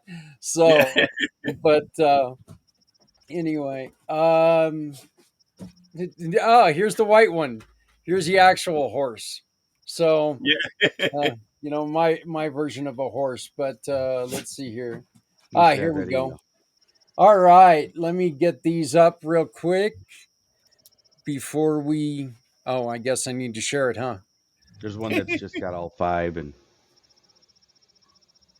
Oh, yeah. So here we go. All right, there on the hood. That's beautiful. Yep, that was the Daytona car last week, and there you see Hire Heroes USA right there is right there on the side and the back. Yep, the ladies that we met, they were all veteran spouses that are all in the higher ups of this organization. So it's just amazing the people you meet in doing all this stuff, and they're from all over the country. Some of them were from Southern California, some were from Wisconsin. One was from Michigan. Kyle will appreciate this because he's from Michigan. Everybody from Michigan, they tell you where they're from because Michigan's shaped like a mitt, right? So she puts her hand up like this, and they all put the thumb out, and she goes, "Yeah, I'm from right up about here in Michigan."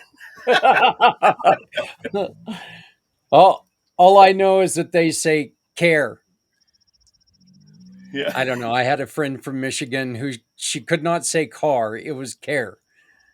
And I'm like, okay, you got to sing the Beatles song, "Baby, You Can Drive My Car." Yeah, I got to hear you say it. But so, hey but yeah, guys, I appreciate you all joining me.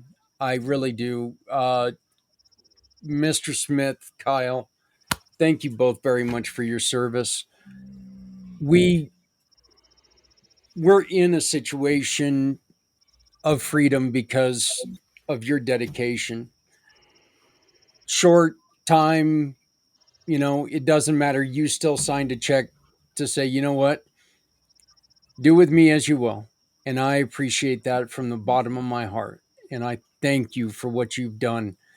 JR, my friend, get some rest, get off your throat, you know, and hopefully next year, you can get back here and we can do this again. And next year we'll be a little further along. But you guys keep up the hard work. Again, you can support the Veterans Ranch simply by scanning the QR code in the corner and shopping with any of the partners that you can find on the link there. It's a very simple process, folks. You shop with them, you don't spend an additional dime. You just shop with them, take a picture of the receipt, send it to us, and say, I want to support the Veterans Ranch. They get 75% of whatever that company gives us. So continue to shop there. Continue to tell your friends. Let's get this going. Let's get this built because there are hardworking people out there doing good things. Gentlemen, again, thank you so very much. can I ask one favor? Can we Yeah. close out with the commercial I sent you?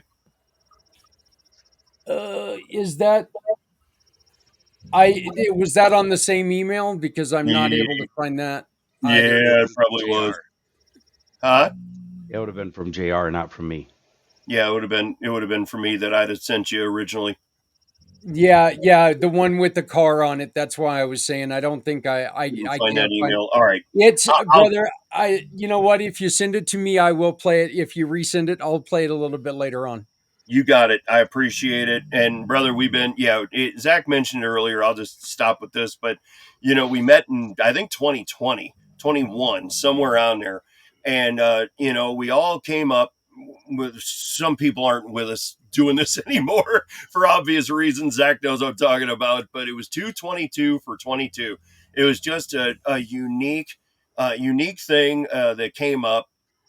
And Zach said, I'm going to do a 22-hour podcast. And I'm like, yeah, what the hell? Why not? Why not? And yeah, I mean, was on it, and proud to still see you kicking with it, brother, and glad to be here today. I do more hours, but I don't know if my voice could carry it. But just love what you're doing, and we'll get you out to Texas on the ranch, and you know what, we'll do the podcast live from the ranch.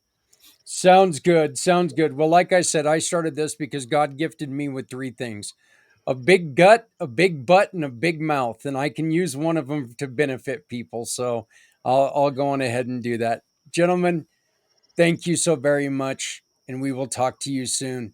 Folks, we are starting another hour. We're moving along. So stick with us.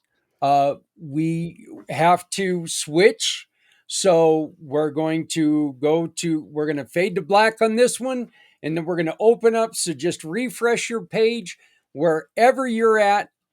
Refresh your page. We'll be right back. Continue to support us. Continue to support organizations like the Veterans Ranch. Folks, it's good people doing really good things. And you all are amazing for watching us. Please refresh your page. Join us again. We'll be back in about 5 minutes on the other side. Thank you very much.